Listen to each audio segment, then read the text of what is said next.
It is time for the Drew Yari Show.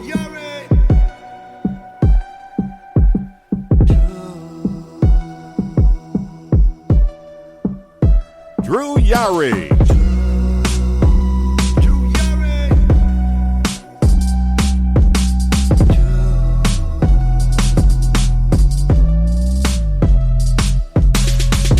Hey, what's going on, guys? It is Wednesday, 8:01 p.m. on the dot. A minute late, but, you know, whatever. Fuck it. We're fashionably late. And welcome to the show. Like I mentioned to everyone here in the chat on Discord, Wrestling Soup's Discord, I might add. It's going to be kind of an odd show. Odd in a good way. The first half is going to be solo. And then the second half is going to be not solo. It's going to be me for the most part. I know RJ he said he's going to be in for a little bit.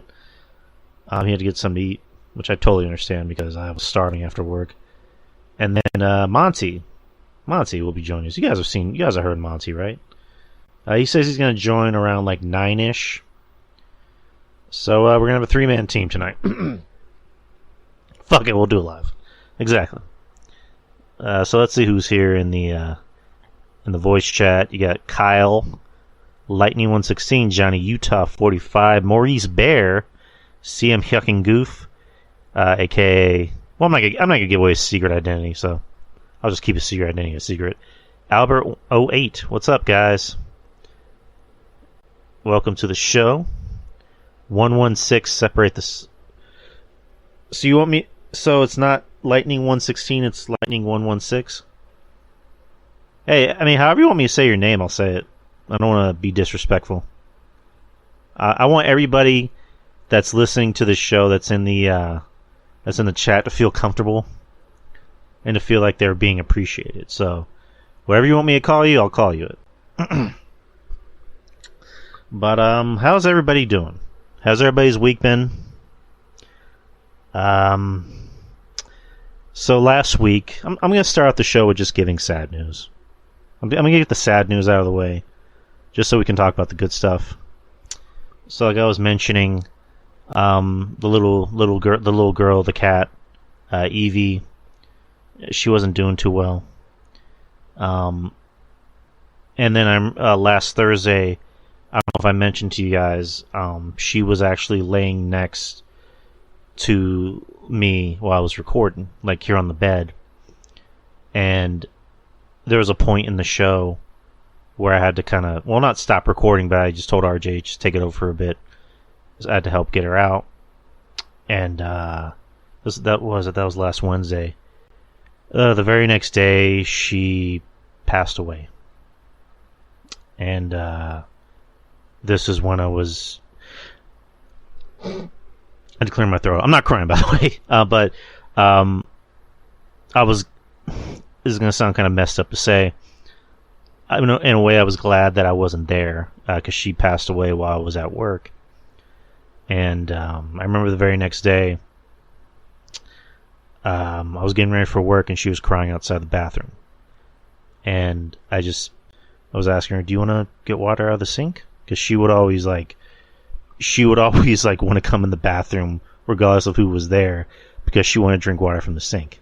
Like, you would open the door and she would just fly right at you and, get on the sink, and she would just, start tapping the faucet.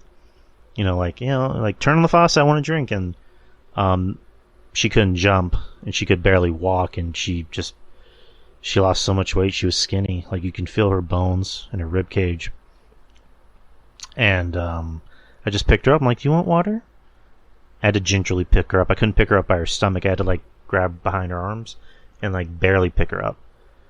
And I tried, turning on the water, and she just started crying at me. I'm like, oh my god. Like, don't go now, please. So she was sleeping outside me and Betty's door.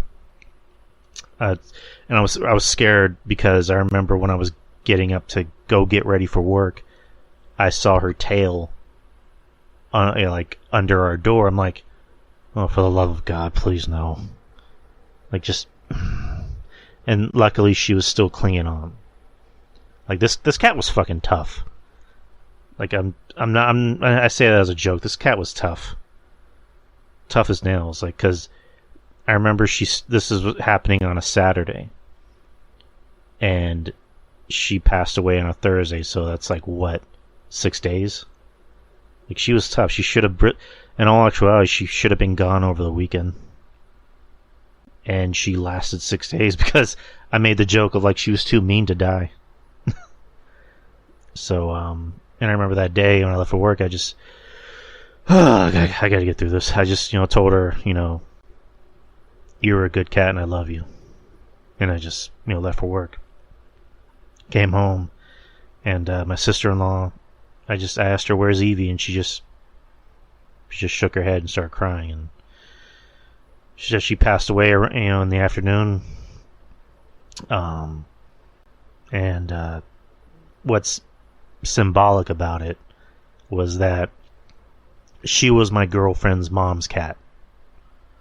Because they had her for, what is it, like 10 years, 11 years actually.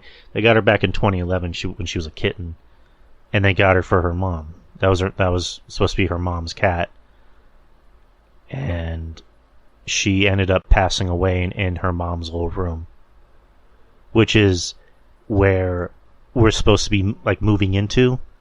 Like the room I'm recording in now, this is our room now, but we've been for the last like almost 2 fucking years. Matter of fact, almost 3 years, actually. We've been trying to clean out that room because we're supposed to be moving into that room. And she passed away in that room. That's where she decided to go in and, call it a day. And it sucks. Again, it sucks. Like Lightning says, it sucks to lose a pet. It also sucks to lose one that's was very important.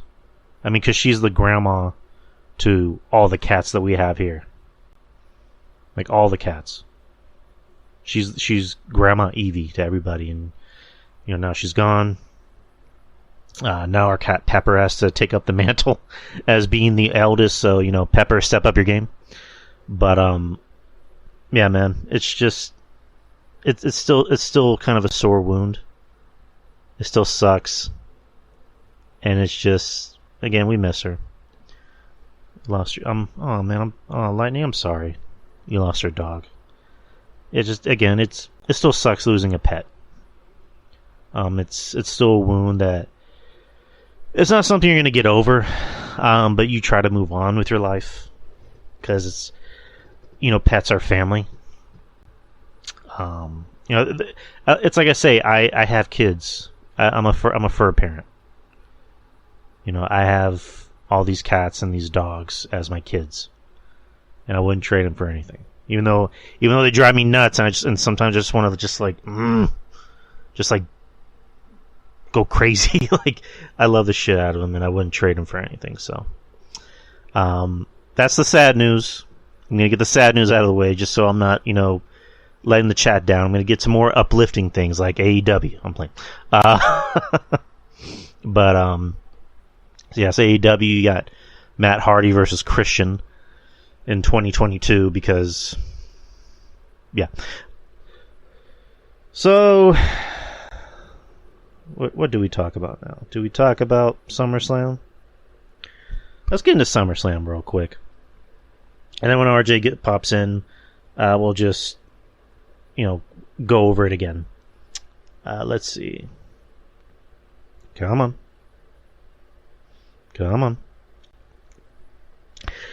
so SummerSlam was on a Saturday. It was last Saturday. Oh, so Goof didn't see SummerSlam, so I mean, if you don't want me to spoil it for you, Goof, just let me know. So you can maybe watch it on your own, or you don't care if I spoil it for you. Goof doesn't care. So it was July 30th. July 30th, it was in Nashville, Tennessee at the Nissan Stadium.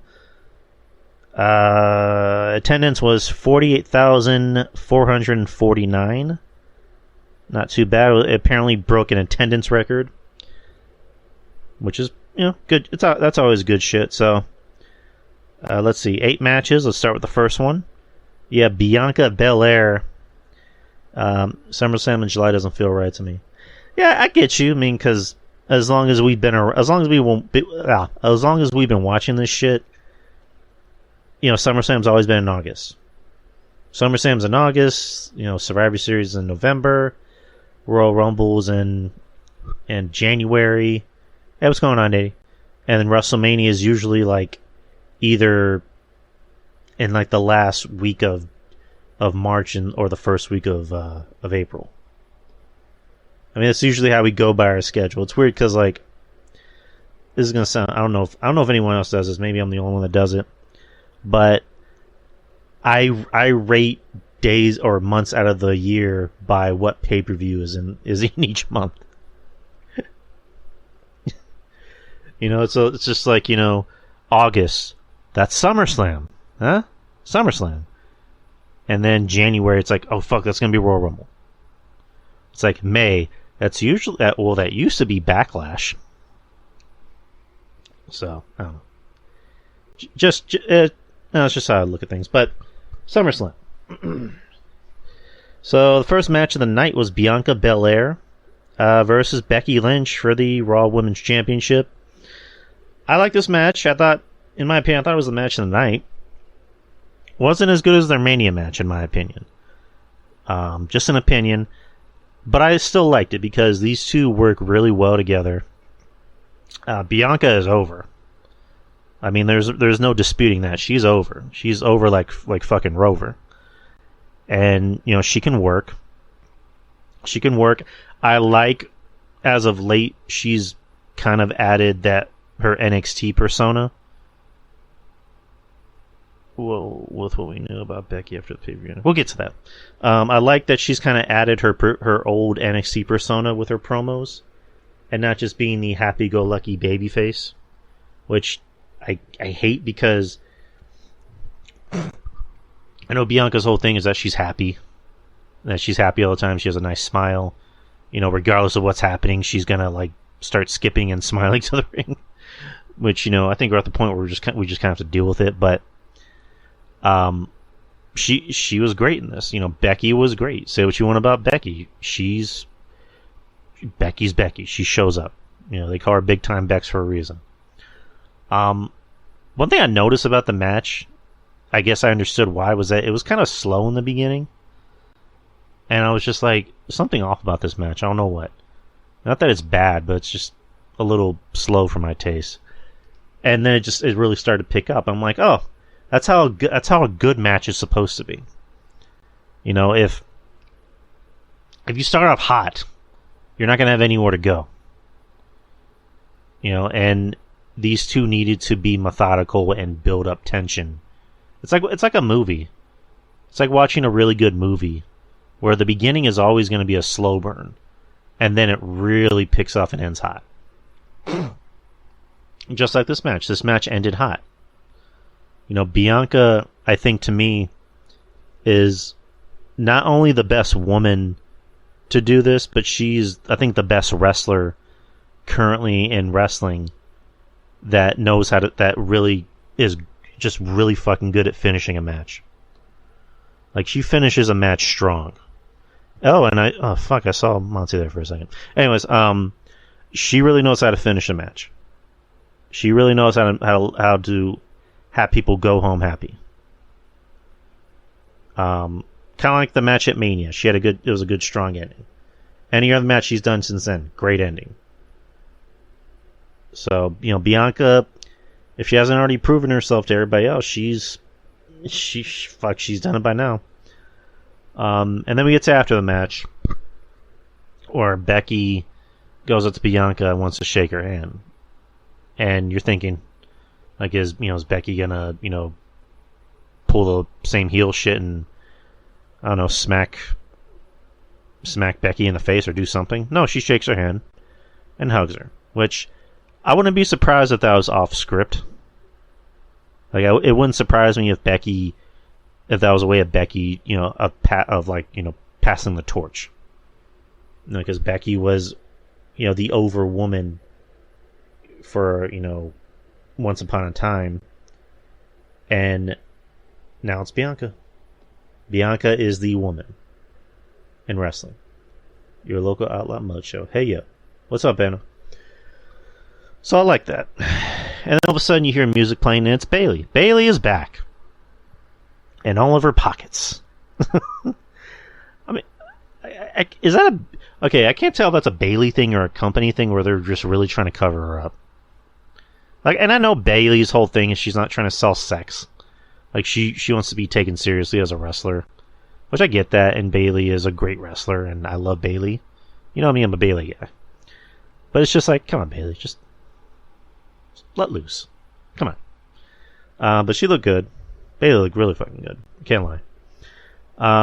Then you hear Dakota Kai's music play, which I was never really a Dakota Kai fan to begin with. I'm not gonna sit here and be fake, but I was more just like, oh shit, they signed her back.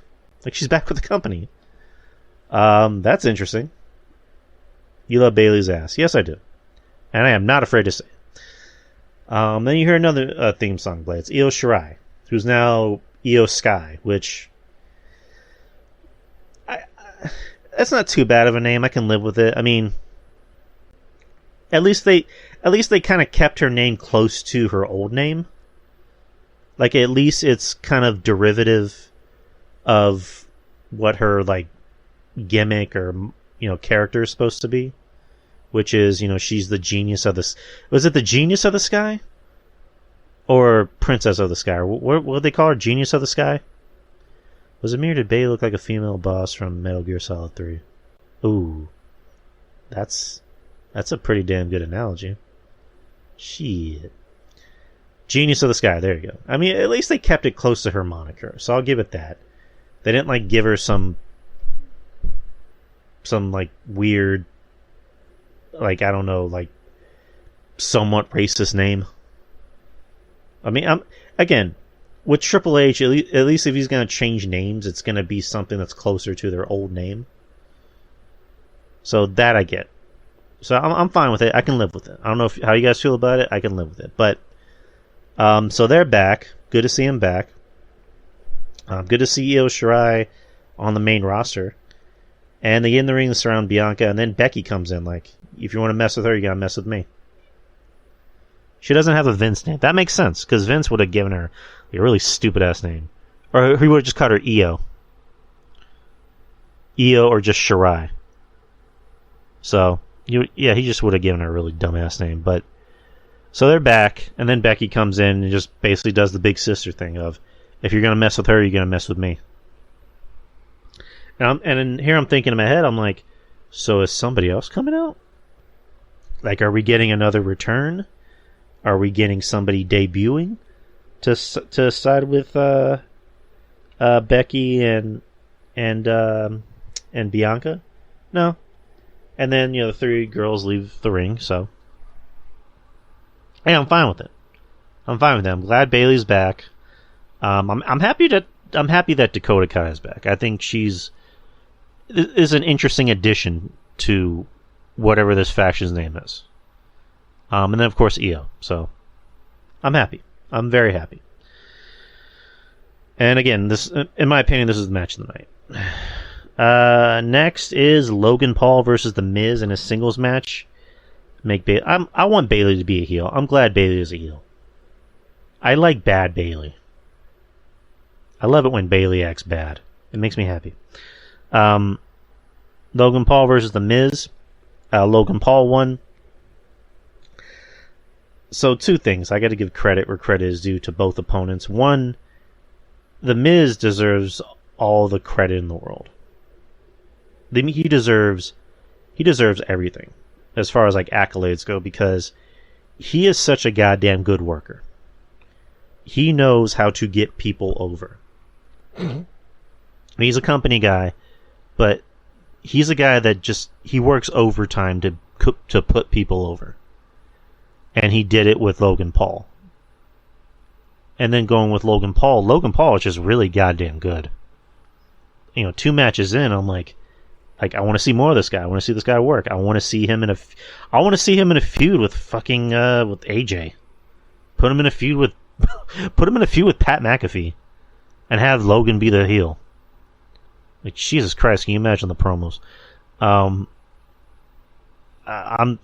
went from not wanting to see Logan Paul in a ring to now I'm just like, I need to see more of this guy. I want to see him work. Like, I was listening to Cornette and Brian Last talk about it, where we know that Pat was trained by Rip Rogers. Who trained Logan Paul? If anyone knows. If anyone knows the answer to that, who trained Logan Paul? Because that person deserves credit. And then Lightning, Miz. Miz played his role well. He's got 2 young daughters. Miz is living like a fucking king. I mean, because again, he goes in there, puts in the work, has a great match with Logan, sells, like really. We don't give Miz credit enough for how well he sells. Like, he is a good goddamn seller. Like, Miz is somebody, if you're going to start a wrestling company, he's somebody you want in your company. Because he's a good promo, he's a good worker, and then if you need to get someone over, he's the first guy you choose because he knows how to get people over. And he's a company guy.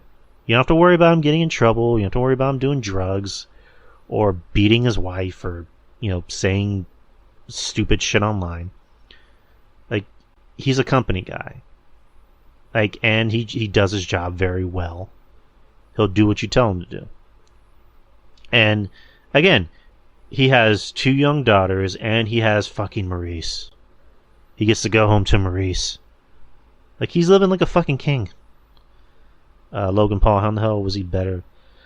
Like, that's a question I've been pondering. Like, how is it that these outsiders are coming in and understanding wrestling a lot better than the actual wrestlers? Like, Logan Paul understands wrestling a lot better. It helps that he's a world-class athlete.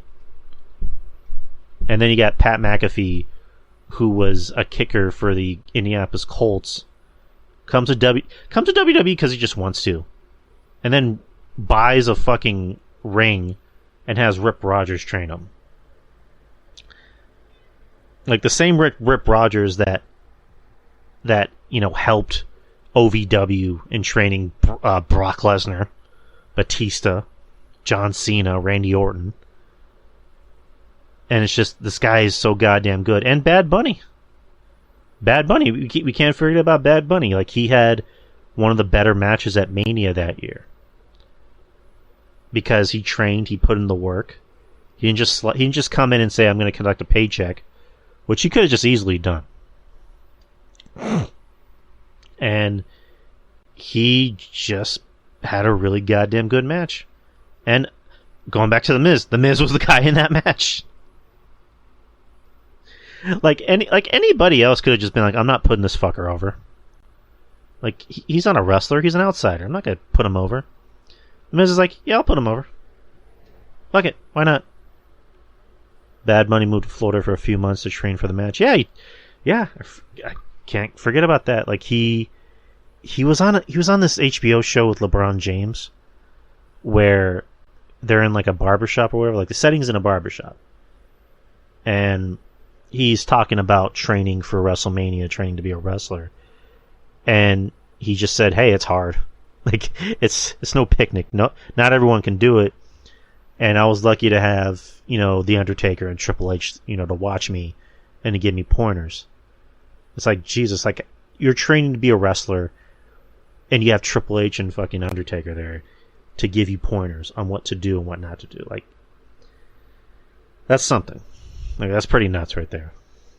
But yeah, Logan Paul won the match.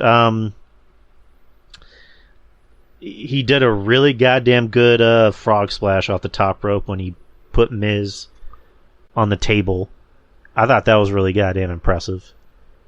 They brought out Ciampa to basically get run off by AJ, which we'll talk about that in a bit. And there's a point in the match where Maurice is getting on the top rope to distract Logan, and then Miz ends up getting that, whatever the hell you call it, because he's about to hit Logan, and Logan gets out of the way. Maybe I'm just an asshole, but maybe it probably would have been a little bit better if he ended up hitting Maurice. Like, am I alone on that?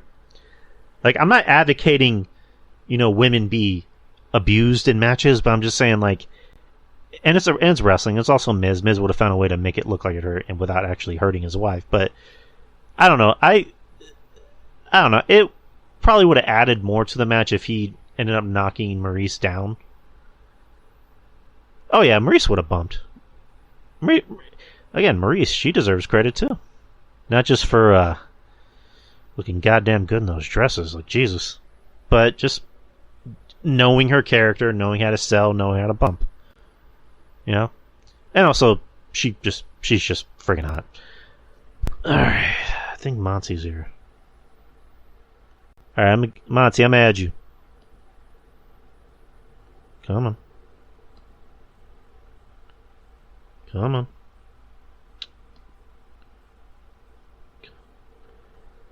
Alright, I'm trying to add you, but Discord's being, Okay, here we go.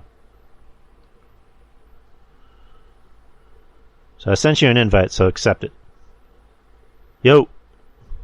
Yo, yo, yo. Hey, what's going on, Monty? What's good, Drew? How you doing, man?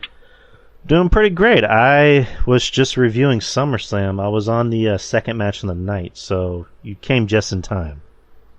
Oh, that shit was, honestly, SummerSlam was really, really good. Like, I feel like every time this year, Drew, that they, like, the card doesn't look so, like, oh my god, this looks great. They over-deliver every time.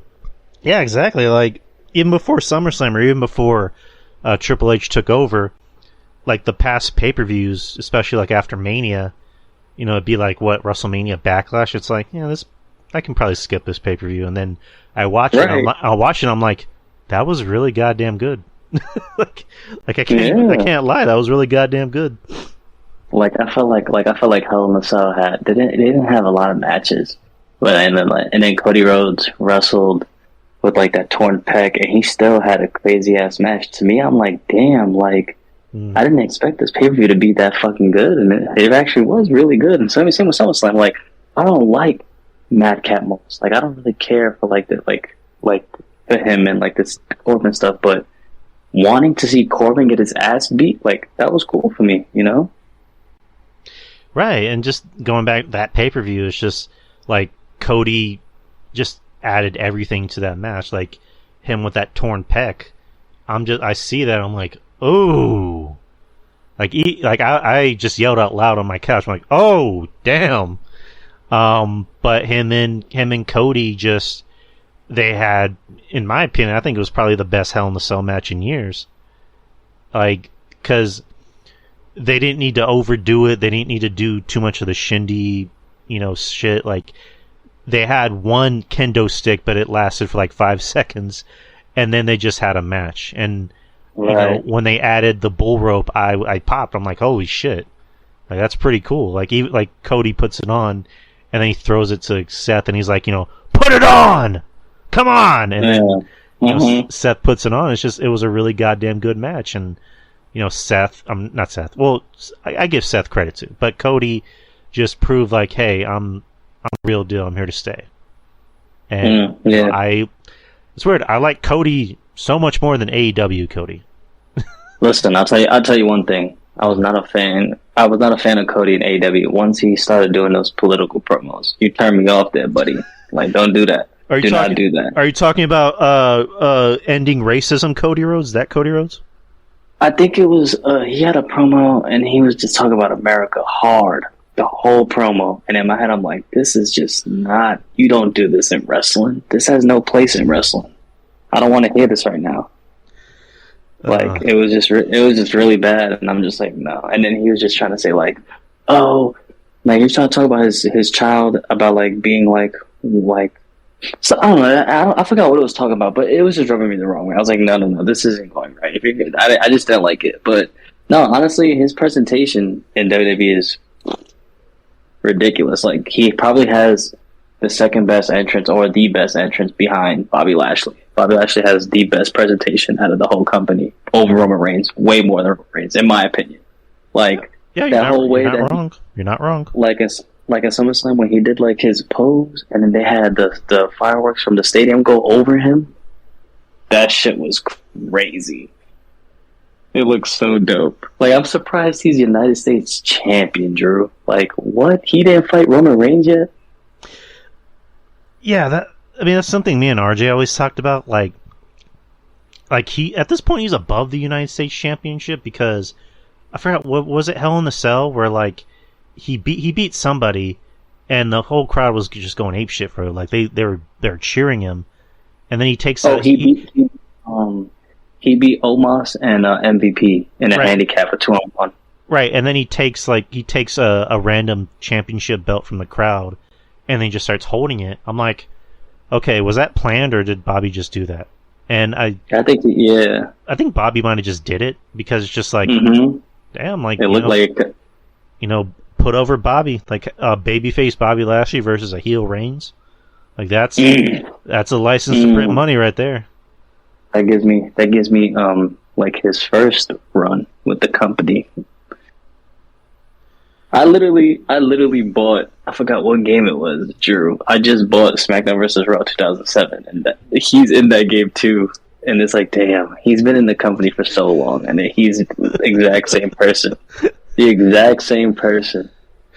Okay, right when you're telling me that, my dad randomly texts me. My dad doesn't even like wrestling.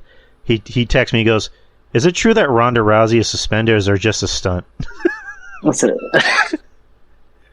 It's a work, Dad. It's a work.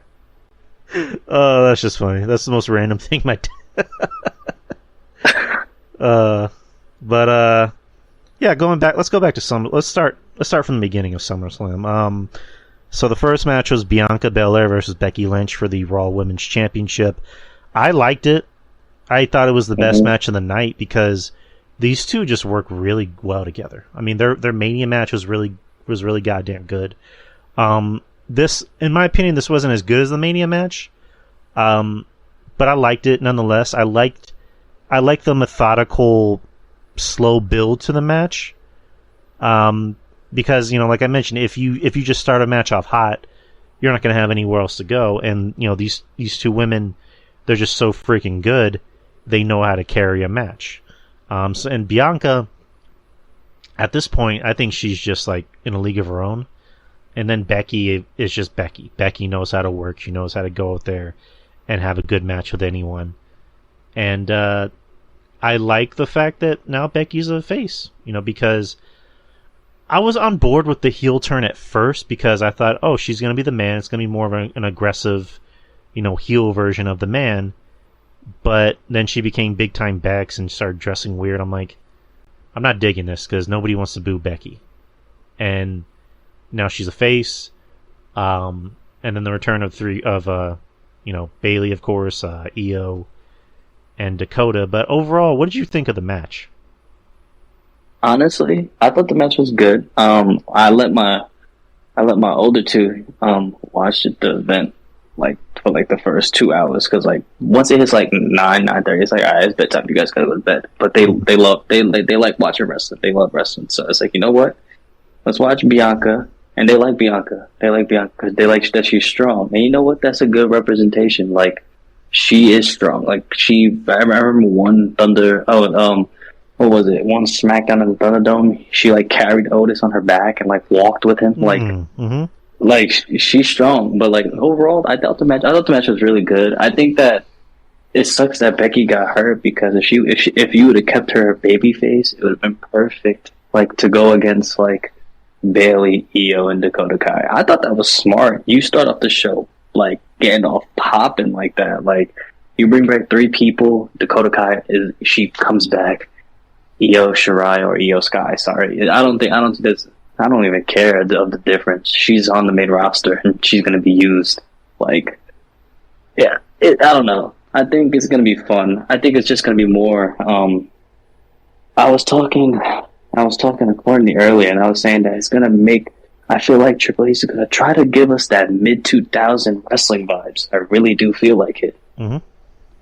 I feel like we're gonna have strong mid-card, and it's gonna be really great, entertaining women matches. I don't know. I have optimism here. I don't know. Just fight off the first match of the night of SummerSlam. I was like, damn, this shit it might take a while, but slowly but surely, he's definitely going to implement what he wants with the differences, and I feel like we're going to see it.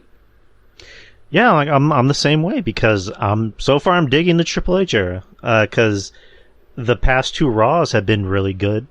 I mean, last week, when the Triple H era started, I thought Raw was pretty solid because one thing I noticed about it was that it's very much a wrestling heavy show.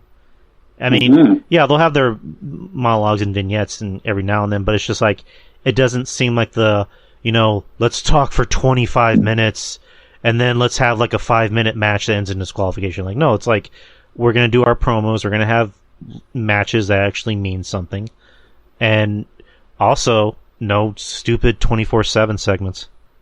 Like, just like, thank God. Yeah, like if you're gonna do those, at least bring the hardcore title back. Like, make it fun to watch. Like, make them beat the shit out of each other for a title. Like, don't do like I get it. You're in the entertainment business, but I don't know. Like, I feel like if you try to make us laugh too much, it's gonna come off as corny. Like from straight off from how like what they're trying to pull off. Once it seems corny, it's just the segment is a waste, and you just look really bad because it's not a joke. Didn't come off right.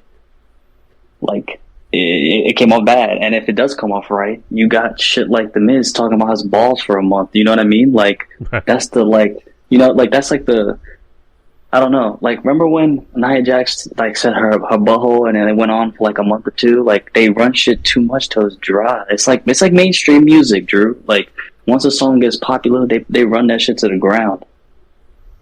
Oh yeah. WWE kind of does that with their funny stuff. Like with R-Truth, like it was still funny. Like, I think you got to give credit to R-Truth for pulling that off. But like, yeah, I don't know. Thank God they don't have. It's been 2 weeks and they didn't do that. You're right. Right. Let's see. All right. So the next match was Logan Paul versus The Miz. I was singing this match's praises more so because, for one, I got to give Miz credit. I think The Miz is a very underrated worker. He doesn't really get the credit that he deserves because, like, he's really good at being able to make anyone. Like, he's the guy that will work overtime to put anyone over, and it always pays off. And him with Logan Paul, like, personally, I think Logan should be a heel. I think he's just so much better as a heel. Like, the money's in him being a heel. That's just my opinion. But I always say this. In 2022, Logan Paul is what's considered a celebrity. So maybe that's why he's a face. But 2 matches in, and this guy is really good. Like, really, really good. And I can't recall anyone being that good that's not a wrestler in like their first 2 matches. And it helps that he's an athlete. He's a world-class athlete. And that it seems like he's understanding wrestling, not just the wrestling business, but wrestling psychology better than people that are in wrestling. And I was talking about before you got on here, like, you look at Pat McAfee, you look at Logan Paul, and you look at Bad Bunny, and you have three outsiders that were able to understand and be better at their craft than most people in the company. And who've been doing it their whole lives too, at that. Right. And it's a crazy thing to think about. But overall, what do you think about the match? What do you think about Logan Paul? I agree with you on Logan Paul. He's definitely better suited as a heel, but he's not his older brother. I mean, he's not his youngest brother. If he was his younger brother, then automatically he has to be a heel. And I hope to God his younger brother is enjoying. I could tolerate Logan Paul. Like, Jake Paul, I can't stand him. Like, I hate him. I hate him so much. You know what? I hate him. I don't like Logan Paul so much either, to be honest with you, but I could tolerate him, and I respect him for what you said. He can work. Like, I was telling Courtney, Drew, I was like, yo, the way he does the 5-star frog splash, and I might be giving him too much credit here, so I apologize, people. Like, but honestly, I don't give a fuck. It's how I feel. He does the frog splash just like Eddie Guerrero. He does he waits until he does that thrust late, and he gives that direct impact right at the end, and it's just like it. Like, he had to study it. He had to study it because it looks just like it. I'm like, yo, that shit was popping. Oh my god, it was so good. Like, you're right. The Miz put him over. The Miz put over two celebrities back to back, big time feuds, and it worked. It worked. Logan Paul looked great. Bad Bunny looked great. And then look, he's not even done, Drew. He's about to put over Ciampa. Because I guarantee what they're about to do. They're about to pull a Daniel Bryan part 2 with Ciampa right here. He's about to win the U.S. title. Miz might turn on him or do some shit. They might have a feud. Boom, Ciampa could do it. Ciampa could do it. The only problem with Ciampa, Drew, is he gets injured. That's it. Right. He could talk. He could work in the ring. He's phenomenal in the ring. That knee to AJ's face, oh my. Did you see that shit? Mm-hmm. Oh my god. Oh my. Shit. No, but you're right. Kudos to the Miz. No one really gives him his flowers respectfully enough. And, yeah, do it. Let's be honest, Drew. Do you care for the Miz, the Miz in a match? Do you care for it? No, I don't care for it. But you can at least respect the fact that, what he's doing, and he does it well. Right, it's just because I was listening to Cornette review it, and even Cornette had, gave the Miz his credit. He's he admits, I've been hard on the Miz, but, he deserves credit. He's really good.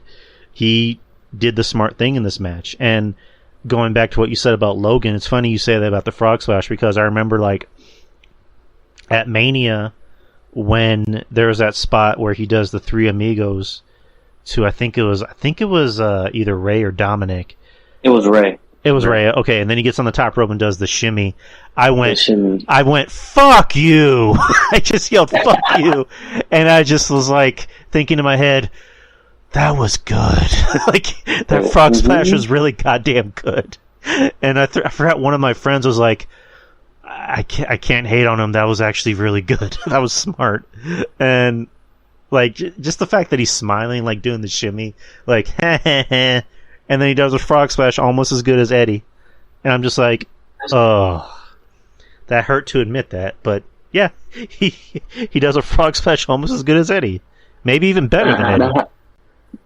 I was really I was looking at him nah, the way he doesn't do it like RVD. RVD does it more he does Montez. Okay, perfect example. Montez Ford outdoes Rob Van Dam and tries to get more height out of it. Eddie Guerrero does it for more impact, and Logan Paul did it exactly like him, Drew. It was so good. The match was so good. Even if he's on a part-time deal, fuck it.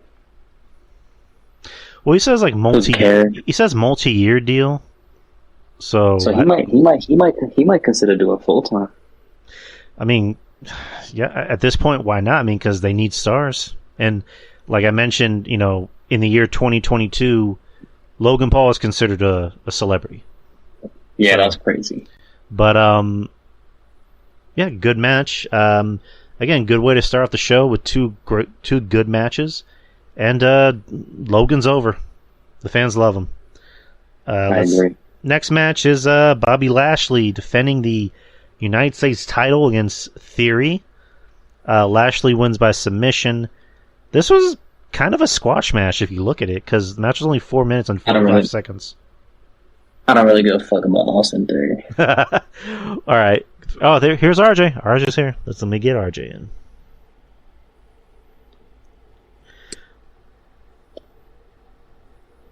Hey, RJ. Yo. Are you a pirate now? No, apparently I'm a virgin neckbeard. Who said that about you? Some more Sean Ross Sapp's angry mob. Oh, you need to get a life. Oh. Idiots. Newsflash. I have so much of a life. To the point that I'm answering and getting back to you fools hours later. I left Sean Ross Sapp waiting for me instead of the other way around. Take that in, people. Bitch ass app. Bitch You know ass what? app. I'll say this, right? I saw where he was coming from, in a sense where, okay, I get where you were coming from with fighting with the dude, but to just assume that Kevin supports that dude because he lumped you both into a category. Because me myself personally, in passing watching that shit, I was like, oh, well, these are two. Obviously, I know Sean Ross Sapp. I didn't know anything about the other guy, who I would go on to find out later on. That was Billy Beatty, whatever the fuck his name is. That's on like Conan's podcast. Mm-hmm. So, yeah, apparently this guy was saying a lot of nasty shit, which I saw. By the way, other people have shown me, you know, tweets that this guy said in the past, and this guy goes through Twitter accounts like toilet tissue, dude. So, this Billy Beatty, whatever the fuck his name is, it's not a nice guy whatsoever. He said a lot of foul shit, but I just think that was unfair for anybody who saw that and was like, damn, these two guys are fighting over wrestling. I don't think it was fair for Sean Ross Sapp to assume that based off of anybody having that type of assumption that, oh, you're a supporter, you support racism and bigotry and this, that, and the other. I'm like, dude, like, come on, bro. Like, if you didn't know any better, like, how is anybody supposed to take any of that from that whole deal? Like how are you supposed to take all that in? All we see is you two guys jaw jacking, but no fist flying. That's all we see. How am I supposed to assume that he's a bad guy? Or for all we know, maybe you're the bad guy. Like, my whole thing is, how can you take any type of context from that video other than, oh, look, two wrestling guys about to fight, probably over wrestling opinions. But yeah, Sean. Yeah, I mean, because I talked to Kevin a little. We talked a little bit, and I just thought that him coming at Kev like that, especially with the whole, you know, if you are down with that, then fuck you too. And it's just like, yo, like, I thought that was out of line, man. And you know, but I mean, that's that. I mean, he said him and Kevin talked about it. I guess I don't know if that's true or not. I haven't talked to Kevin, so I don't know, you know, whether that's true or not. But you know, I sort of apologize for my outburst because I was also upset last night, and it probably would have been worse had maybe I decided to make it worse. But yeah, I just, you know, I'm trying to listen nowadays instead of just acting, and right. You know, I'm trying to fully understand the whole situation here. So. Apparently, yeah, that's an update on that. According to Lightning, he's still talking shit. Oh, really? Yeah. Those are that's what Lightning's saying.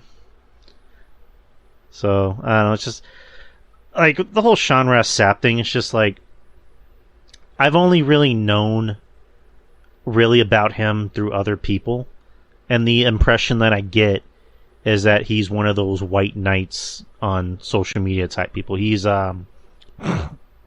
he told Rob, Eddie's saying he told Rob Taker to suck his ass. It's like, whatever. But like he's a Mick Foley type where he acts like he's a sweetie pie, but he does the whole, if one person on my friends list is racist or supports Trump, unfollow me now. Like, he basically does that bullshit. And I know Draper can't stand him, Bisho O'Brien can't stand him, Soup can't stand him, and like he's lumped in that category with a Brian Alvarez, you know, one of those people, or like a Bixens fan. So I mean, just like, I reacted because he messed with Kevin, and Kevin's not just my friend, he's family. I mean, I would do the same. He's a mentor. Like I said, he's a mentor. He's a guy that Uncle Kevin. I'm pretty sure all of us looked up to and stuff like that. And he's a reason why some of us are doing this today. All right, so Lightning just posted this in the chat. I'm trying to click off. One moment. How do I click off of this shit? Okay, good. Apparently, these are in Lightning's DMs. Can you see that at all? Seeing the original tweet, he's got issues, lots of issues, as he was clearly gaslighting your brother. Clearly, these were my replies until he finally responded and started private messaging me, which I won't send. I dropped it, and I'm going to keep it that way. Where is this? This correctly? What is this correctly? Is that even a word? Correctly? You lied, he lied, you got caught lying and corrected. Now there's a weird double downing on it. Yeah, he's a guy that likes to cover his ass. And I give him credit. At least he tries to keep it in DMs, I guess. But the whole fact that he tried to play me earlier, like I was the type of coward. This man tried to play me. Yeah, I ain't hear from you, motherfucker, because I get away from this goddamn app, and plus, I was taking some well-needed rest. So yeah, Sean, I'm sorry if getting back to you in a timely manner that you would like is not something that I'm willing to do. It's like you want us to be like these AEW fans that are like, die, kill yourself. Well, like, I will be fair. There's WWE fans like that too. Uh-huh. And Monty knows exactly what I'm talking about. It's just the whole Sean Ross Sapp thing is just it's stupid, and it goes both ways, like the fan stuff. Yeah, like I don't know, like I feel like you're a weirdo if you actually can be a grown adult and watch it both shows and be like, yo, I fucks with this. I'll be like, yo, this shit was fucking whack. Like I can't believe like you're an odd if you're like that, It's crazy. I remember one time I got into an argument because I criticized both companies and someone came at me about criticizing AEW. Like, bro, you didn't see I just went on a rant on both companies? Like, shut up. Exactly. Like, just shut up. What are you arguing with me for? That's ridiculous. Absolutely ridiculous. But RJ, you came in. We're reviewing the first 3 matches of SummerSlam, so let's start from the beginning. So the first match was. Let's not start from the beginning. I could give my quick recap. I thought the first half of the show was really. I thought it flowed really well from the from the beginning. I thought that the women's match, I thought it was good. I didn't think it was better than the WrestleMania match, but I thought this was good. And obviously, you know why later on, because Becky separated her damn shoulder. But Really? I thought the WrestleMania match was better. Yeah. But this was good too. It was good. What do you think about the return of Bayley? You know what I thought. You know what I thought about the return of Bayley. I thought it was great. Mm. I've been starving to see Bayley for a long time. Starving. Both in that ring and just physically. Uh-huh. Because I love me some Bayley. I've been on the Bayley train ever since 2011. And so it was good to see Bayley back. And it didn't come alone. She brought Io Shirai, now renamed Io Sky. And I like how they got it spelled all stylized now. Mm-hmm. Like it's pretty cool and it stands out. And the returning Dakota Kai, which got a pop out of me and my brother both. Me and Ty looked at each other like, what? Dakota Kai? Oh, shit. So the Triple H effect is definitely in, brother. If you guys had any doubt. Yeah, it was kind of the same way because like when Dakota Kai's music played, I went, oh shit, she's back. And like, yeah. I wasn't really a big Dakota Kai fan. Like, I thought she was good, but I wasn't really like the biggest fan. So I didn't like go, shit. I love Dakota Kai. I hated the whole twitchy thing they was having her do in NXT 2.0. Right. When she came back and you know, she feuded with Raquel and she's being all twitchy and, you know, like she was the Enchantress from fucking Suicide Squad. And it was like, well, okay, what are we doing here? But I always thought she was a good wrestler.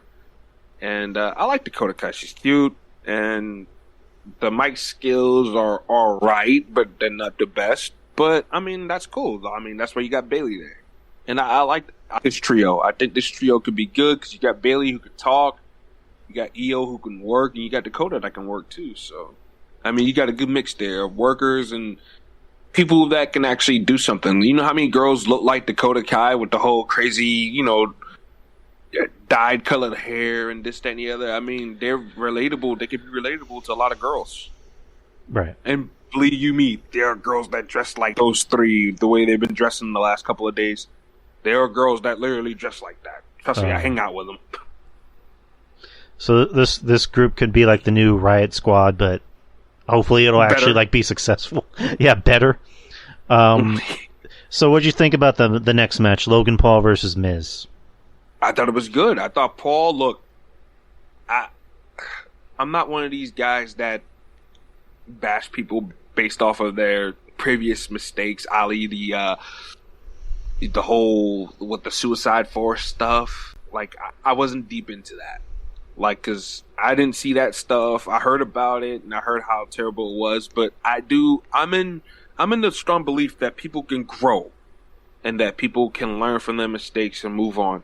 And I think that the Paul brothers they've really turned themselves into legit businessmen, and for the most part, they've been on their best behavior since then.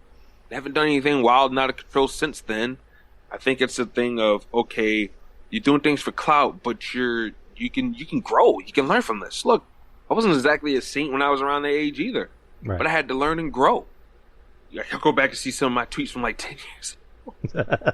Now, I wouldn't say anything homophobic or transphobic or anything like that, but I was way wilder than I am now. But my whole thing is that you can learn and you can mature and you can grow. And I give Logan Paul credit. He hasn't done anything bad since then. And him in WWE doesn't bother me because of that. And plus, guess what? He's an athlete. He looks like an athlete. And him and Miz had a good match. That's probably the best Miz match I've ever seen in my life. Like, I thought that was fantastic. I thought Logan Paul looked good. He looked like an athlete. He looked like he belonged, man. And I thought Miz played a good part in this match. And Miz is right. Miz was so given, and that's one thing that I would give Miz credit for. You know, people, they can bash the Miz for, Miz doesn't do the flips and he doesn't do the dives and he's a safe wrestler. He doesn't do too much. Like and that's why the Miz has wrestled for ever since I was in middle school and not get hurt. You know what I'm saying? And Miz has never really been out for a long amount of time either. Even when he did those, the Marine movies and all this other stuff, like, he's never been gone for a long period of time. And it's not due to injury either. He is. I was saying Miz all the credit in the world. I was talking about this with Monty, and also like right before y'all got on, that the Miz, it's time we start giving the Miz credit. We need to start giving him his due, because he is so fucking good at putting in, like, he doesn't just put in work, he puts in overtime to make a lot of guys look good. Monty's saying his Wi-Fi is fucking up. Oh man, that sucks. Hopefully you can come back on, Monty. But yeah, Miz deserves all the credit in the world. Like, if you're starting a wrestling company, the Miz is one of the first guys you sign up. Yeah, the Miz reminds me of The Rock in the sense where they're very, very giving. I don't know about The Rock. I would say, like, because the Rock was willing to put guys over and make guys look good and would go the extra mile in order to do it. Like the times he put over the Hurricane, Booker T, he didn't have to do that, but he did, and he did in a big way too, where we remember it still to the day. And that's why I compared the two. Okay, fair enough. But yeah, the Miz is just so goddamn good. We need to start giving, even Cornette. I mean, I know we shouldn't hang on, the words of Cornette all the time, but it's just like, we can't help it because his word shouldn't be the gospel. Yeah, but it's Cornette. We gotta. It's one of those things like we shouldn't, but we do at the same time. Even Cornette was like, right. I give Miz credit. I gave him shit a lot, but he's really goddamn good. Like, and the Miz is a tough motherfucker, man. I think that's undersold about him too. Right. Logan Paul was laying it in thick on him, man. Yeah, because I remember some of those punches. Yeah, because I was listening to Soup do the post show, and I think Joey said, I couldn't tell if Logan was really beating the shit out of the Miz, or if he's just that goddamn good. Yeah, and I was thinking the same thing. I was like, holy shit! I mean, those punches are looking a little spicy there. Either that, or the Miz is just eating it up really, really good. And I mean, I guess that's the magic in the work, right? If we can't tell it's fake, or real. That's the magic. Yeah, and I want to see more of Logan Paul. Like, I want to see I what do he does too. next. I mean, personally, I'd rather see him as a heel, but I get why he's a face because, I say this over and over again. Logan Paul is what's considered a celebrity in 2022, and people like him. They like his podcast. I'm pretty sure girls see him. They're like, I like him. So maybe that's why they have to keep him as a face, but I prefer him as a heel. It's just a preference. Maybe they're gonna go to. I don't know. I don't know if it was Mish. Maybe since Mish is in the chat, maybe he can give himself a credit. But I was listening to somebody, and somebody was like, maybe you can go the long route with Logan Paul. Maybe make him earn that trust from the fans, and then as soon as they got it, as soon as Logan Paul has that trust in the palm of his hands, he crushes it by turning heel. Yeah, it was kind of like my idea where I was like, the best way you can have Logan be a heel is if he beats a beloved babyface. And then the very next night, he's expecting a hero's welcome, but then the fans just start booing him. He's like, "Really? Really? That's how it is? So you don't like the fact that I beat your favorite wrestler, or is it because I don't do flippy dips and kicky kicks and put my body on the line and purposely hurt myself? Really?" Well, you can't say that because the man did a frog splash. Right? Okay. Yeah. A phenomenal forearm. Like he can do the flips on the fly. Just like the whole point is like He's gonna do something dastardly. Like turn it around on the fans. That's what I meant. Like beat a beloved baby face, and then just be like, really, you're gonna boo me because I'm not like him. Yeah. Like do something like that. But I got more money than him and everybody else in the goddamn locker room. Y'all can suck my dick. I got the most listened to podcast in the world. Ain't nobody listen to Corey Graves' his bullshit ass podcast. Well, I mean, Who the fuck's this guy? Well, I think Corey Graves would probably like be friendly with him because he's a heel. But we'll talk about Corey Graves in a bit. His ass. Oh my god, nobody's ever talked to me like that. Logan Paul's my hero. Some shit. I love you, Logan. I just like that line with Graves and Michael Cole. Where he's like, I liked you better when you didn't have an opinion. Yes, I love that too. Michael Cole goes, that's changed. A lot has changed. And me and Ty looked at each other like, oh shit. Wow. We're shooting tonight. Love it. Anyways, let's get to the next match. Bobby Lashley versus Theory for the United States title. Bobby Lashley won in what kind of looked like a squash match to me. It was glorified squash. Yeah, 4 minutes 45 seconds. Monty, I don't know if you're still here, but you were talking about it a little bit. What'd you think about the match? Monty, can you hear us? Oh yeah, I'm here. I'm sorry. I thought you guys were. It's all good. Hearing me as well. My bad. No, I know you both know me as like a Bobby Lashley stan, as what the younglings would call me, right? But I love Bobby Lashley, so as long as he looks good and they don't make him look weak at all, which I don't think you really can. But honestly, it's been two and a half years since he had this real big monstrous change, and I don't know, man. I was telling Drew earlier, he got to have a match with Roman at some point, for real. He you know what I'm saying? He's the only viable option to actually legitimately think to yourself, damn, if he beats him, I can't even be mad. That's the type of feeling you can take away from if he were to beat him. But I don't know. I was happy that he won. He retained it. As long as you keep those mid cards looking good, and if Roman ain't gonna be there every week, you still got Big Bob. Same with SmackDown. I kind of like what Triple H did. You put the highlight somehow on a mid card title, show everybody what it's been about throughout the years, and shit, man. Guys, for real, when was the last time the Intercontinental title was defended on a pay-per-view? Sometime last year, WrestleMania last year. Which is a damn shame. Come on, you know what I'm saying? Triple H is gonna do something about that. Oh yeah, of course, because I mean he loves Big Goon too. As we call him Big Goon. So yeah, Bro, I think he's gonna. I'm pretty sure he's gonna put Gunther on that UK show. He would be a fool not to put Gunther on that Clash at the Castle pay-per-view. Against who? I have no idea. Like, you know what I feel like? You know what I feel like? Guys, you know what I feel like it's been lately for WWE? It's just been lackadaisical, like crazy lazy. Like I feel like people dead ass backstage were using WWE like a regular 9 to 5. Like what? Like son, we'll put on another bullshit show. We still getting paid the same shit, so fuck it, I'm gonna go take a nap tonight. Like that's really what they were producing. Like, fuck man, still getting my check. Like for real. Yeah. Now, like, it's gonna feel like total change. Like, I know you like Theory, RJ, but like, I don't know. I feel like this past Raw, like the couple shows, you've been getting a taste of how the fucking vets be feeling about it. Like, low key. I don't think that's a hazing thing, because I hear that a lot too, and I hear that he's finished too. But idiots, Triple H was the one that gave Austin Theory a contract. That's fact, and he's the one that put him in the way. Triple H ain't burying this guy.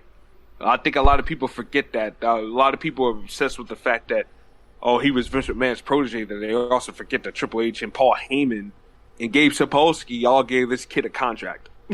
Like, come on. Mm-hmm. So he was sought after in Evolve. Like, he was a prospect on their minds and in their eyes for a long time. So Austin Theory is not getting buried because Vince McMahon is gone. Like, his push is gonna happen. Don't people remember? Like, WWE likes to do this weird shit with King of the Ring winners where they lose all the time, and do this shit with Money in the Bank winners when they lose all the time too. That's if they don't cash in right away, obviously. But yeah, like, they do this all the time. Like, I don't. And it's stupid. You would want to keep somebody strong. Hey, this guy is going to be a future champion one day, and we never know, but he's going to be a future champion. So let's keep this guy strong. But for whatever reason, WWE puts guys through this test where they lose when they get the briefcase, and then I don't know. I don't know what to say about all that. But I got faith in the kid, and he didn't need the U.S. belt anyway. Why have the U.S. belt when you got the damn briefcase? Like, it doesn't really matter. And he was gone off of TV because his uncle passed away too. So you guys, facts. That's facts. A lot of people was like, Austin Theory's done. He wasn't even on Raw tonight. Well, idiots, his uncle ways. So yeah, facts. No, but do you guys think his cash-in will be successful? I mean, I think it will. It will, but it ain't gonna happen anytime soon. Yeah, it should have happened anytime soon. I mean, because I'm glad it didn't happen at SummerSlam. I know we're jumping ahead, but what makes Money in the Bank, interesting is that you never know when it's going to happen. And I mean, I don't want to be told when it's going to happen. Like, I don't even want to think it's going to happen. You know what? Or I don't You're want them so right. You're so right. Right, and it should happen when we least expect it. You're so right, because that shit with Big E, I'm cashing in my shit tonight, beats him. Like, that's so corny. I didn't fucking need to do that's a waste. Such a waste. Yeah, no, you're so right. You're so right. I don't need to know ahead of time.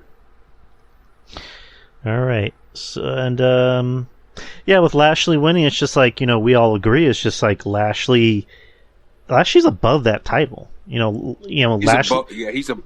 He's an over babyface. When he won it, I was confused when he won it because I'm just like, Lashley's bigger than this title. Like, it's like, okay, we're taking 10 steps forward, and and I go back to the pop that he got at Hell in a Cell. Like, this guy was over like a motherfucker. He grabs the WWE title. He's like, I want this motherfucker. And then all of a sudden, the next night, not even 2 or 3 weeks later, but the next night, he's all up in Austin Theory's grill for the U.S. belt. I'm like, what are we doing here? Yeah, I'm like, what? Yeah, it's like a freaking over babyface Lashley versus a heel Roman. Like, that's a license to print money right there. So exactly. And Bobby Lashley's going to be there every week, so it's not like he's going to be a guy that he gets the belt and then, we ain't going to see him again until 2 weeks from now. And people cannot sit here and be like, oh, Bobby Lashley is not going to play a great match. Shut up. like shut up. Lashley's matches have gotten better. Like he doesn't do nearly as much as staggering and the goofy confused faces that me and Ty used to make fun of him about a couple years ago. Like he's tightened it up in the ring. I give Bob his credit, man. He's looked good the last year and a half. And he's 45 years old.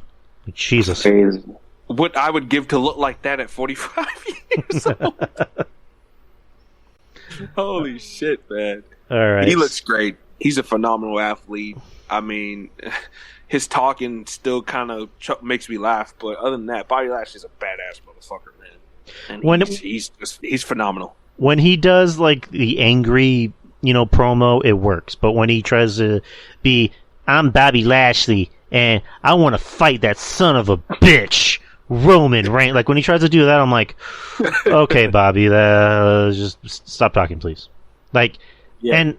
It works better for Brock because when Brock tries to be, funny, happy, cowboy Brock, it works because that seems like it's him. Yeah. I don't know. It's different for Brock, but but then again, Brock's not cutting, 20-minute promos. Like he's just out there being short and sweet to the point.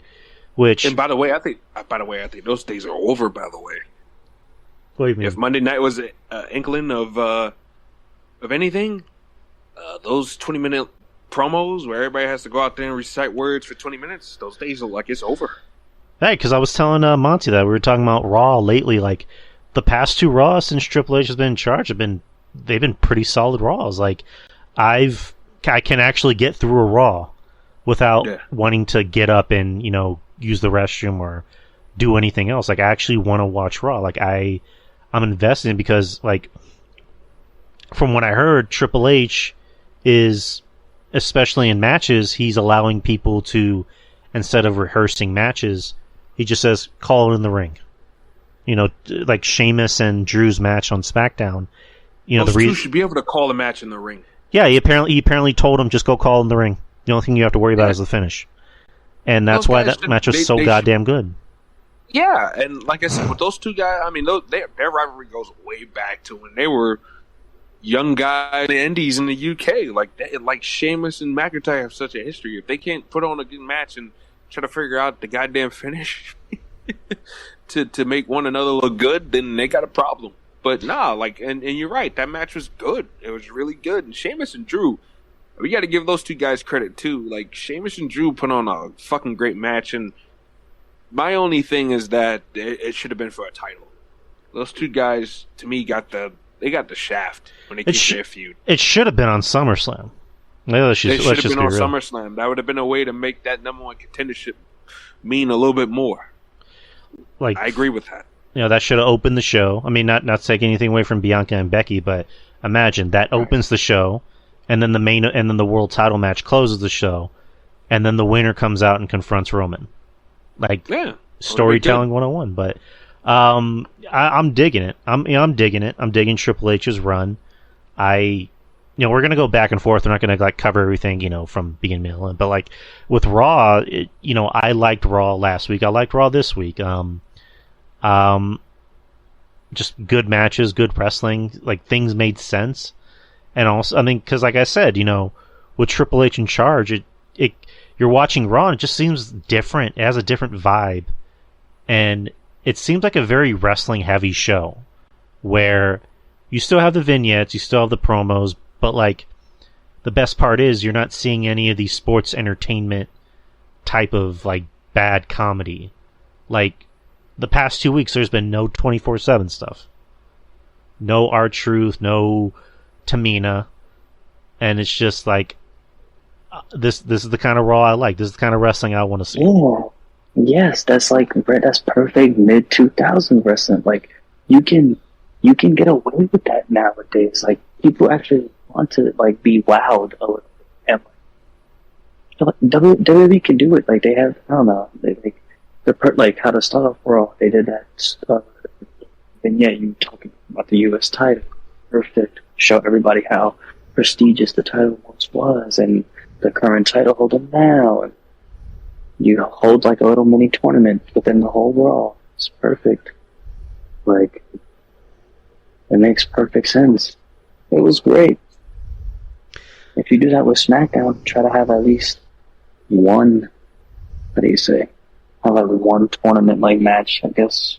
To have whoever is the number one contender for the Intercontinental title. Yeah, I agree with that. Gunther at Clash at the Champion. Was it Clash at the? What is it called? Clash at the Castle. Clash at the Castle. Yeah. I think it's gonna be Nakamura because they've been having a feud lately. Who cares? Oh, it's still gonna that match might be the best match of the night just by Gunther alone. Again, Nakamura's damaged goods. I'm sorry to say it.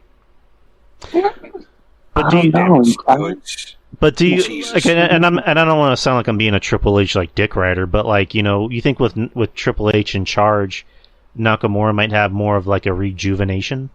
Come on, that's a fact. Of course. Come on, RJ. Fact, come on. I just don't care because that's because you know why he's gonna beat him. Gunther's gonna beat him. So what's the point? Guess what, RJ? I know why you feel that way. Cause Shinsuke don't care no more. You could tell he don't care. Nah, come on. Listen, bro. Listen. He hit that main roster. Listen, bro. Certain people fail to understand, and we get this. All of us get it. Some wrestlers, deadass, once they get to the E, they see the check. They're like, "Bet, tell me what you want me to do. I'm gonna do it. I don't care. Yeah. I'm getting paid. Yeah. I'm getting paid bread." Like, I don't think certain people understand how certain people come from. Like R-Truth, the man went to jail, did all this and that, and he's getting paid bread now. You think he gives a fuck what he's being told to do? No. Exactly. He's on TV getting paid bread, traveling the world, getting paid bread. You think he cares? Y'all want me to have like a dumbass in front of millions on TV? Yeah, bro. Like, that's what I'm saying. Like, certain people, Monty, I'll take that gig any day of the week too. Facts, like certain, that like means I can retire from Walmart, leave Walmart. Deadass, have my kids at the show just to be like, hey, that's daddy. Like, what? Come on, you tripping? Yeah. Like, you tripping? Like, they gonna laugh at it. Like, but like, no, you're right. Like, I don't know, certain people, like certain wrestlers, they like, you know what? Fuck it, I'm gonna just get the check, and that's exactly what Shinsuke's doing. He held the IC title. Granted, he didn't really defend it, but he held it a couple times. Like, he got a couple belts. Like, people seem to forget. Like, he just don't care. I really feel like he don't care. But to you guys' point, now that Triple H is there, maybe Triple H can help light a fire in him and stuff like that. Maybe. You're right, bro. Maybe he'll restore some of that passion that maybe Vince McMahon beat out of him. Guys, let's be real. You guys don't think that a bunch of AEW stars might be like, shit, I don't know, man, I'm not doing nothing here. Hold on, Monty. We got to say that for later now. Oh, sorry. Yeah, Drew. Yes. Drew. We got. Oh yeah. Tell Monty we got to save that possible names that might be looking to come over now that Triple H is in charge. We got to say that for later, Monty. Oh yeah. Let's review the rest of the pay-per-view and then we'll definitely. Oh my god. I'm taking I'm like trying to like do like a whole jump up the entire staircase. My fault. Damn. It's all good, man. You good though? The passion's jumping out, man.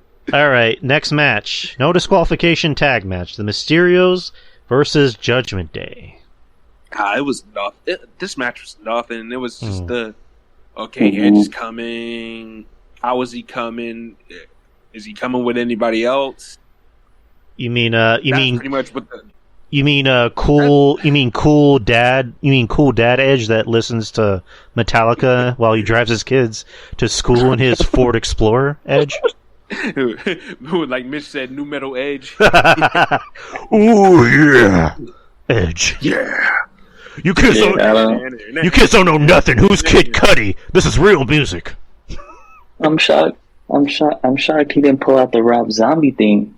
He pulled out all his other themes. You're right. That shit was dope. Here's what I was kind of weirded out by, because like in the promos it made it seem like it was going to be a new character. Like right. I think I made like not really a joke, but more just like a comment, like he's going to be like, I guess like a vigilante type character. He's coming out for blood, like a Punisher Edge or whatever. And then he comes out with new music, and the very next night we barely even hear. And then the very next night on Raw, he comes out with Metalingos, which I'm just like, so we're not getting a new Edge? Right. Yeah. We're just getting Edge wearing tight pants, like in his 50s Edge. The only thing I hope out of this now, and I'm pretty sure everybody probably doesn't agree with me, and this needs to be fulfilled. Like if I were to never watch wrestling ever again, I'd be happy after this happens. And that's somehow, some way, it could be next year, 2 years, 3 years.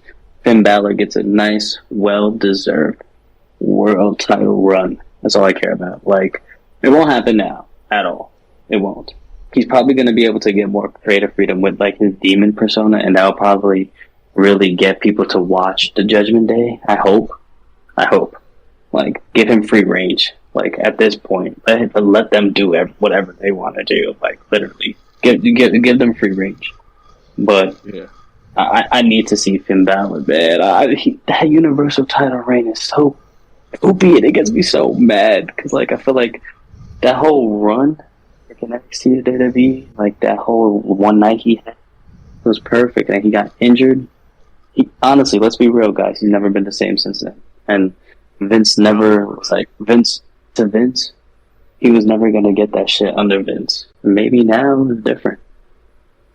Yeah. I'm gonna have to. I'm a Triple H guy. I'm gonna be that guy. I don't think Finn. Say no. I think Finn is pretty much where he is right now for a reason. Finn is popular. I get it. Like, people like Finn. I don't hate Finn, but it's just like at this point, I just see Finn. I'm like, all right, Finn's where he's gonna be where he's at. He's not gonna go any higher. He's already reached the glass ceiling, and I'm trying to see who that is in the chat. You know, Finn is boring.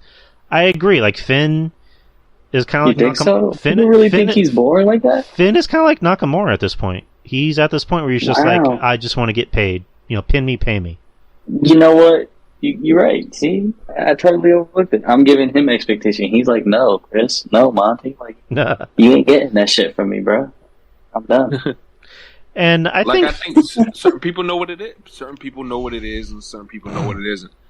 Now, that could be due to, you know, but once again, we got to factor in Triple H now too. Triple H. That's what I'm saying. Triple H. Finn Balor's a Triple H guy.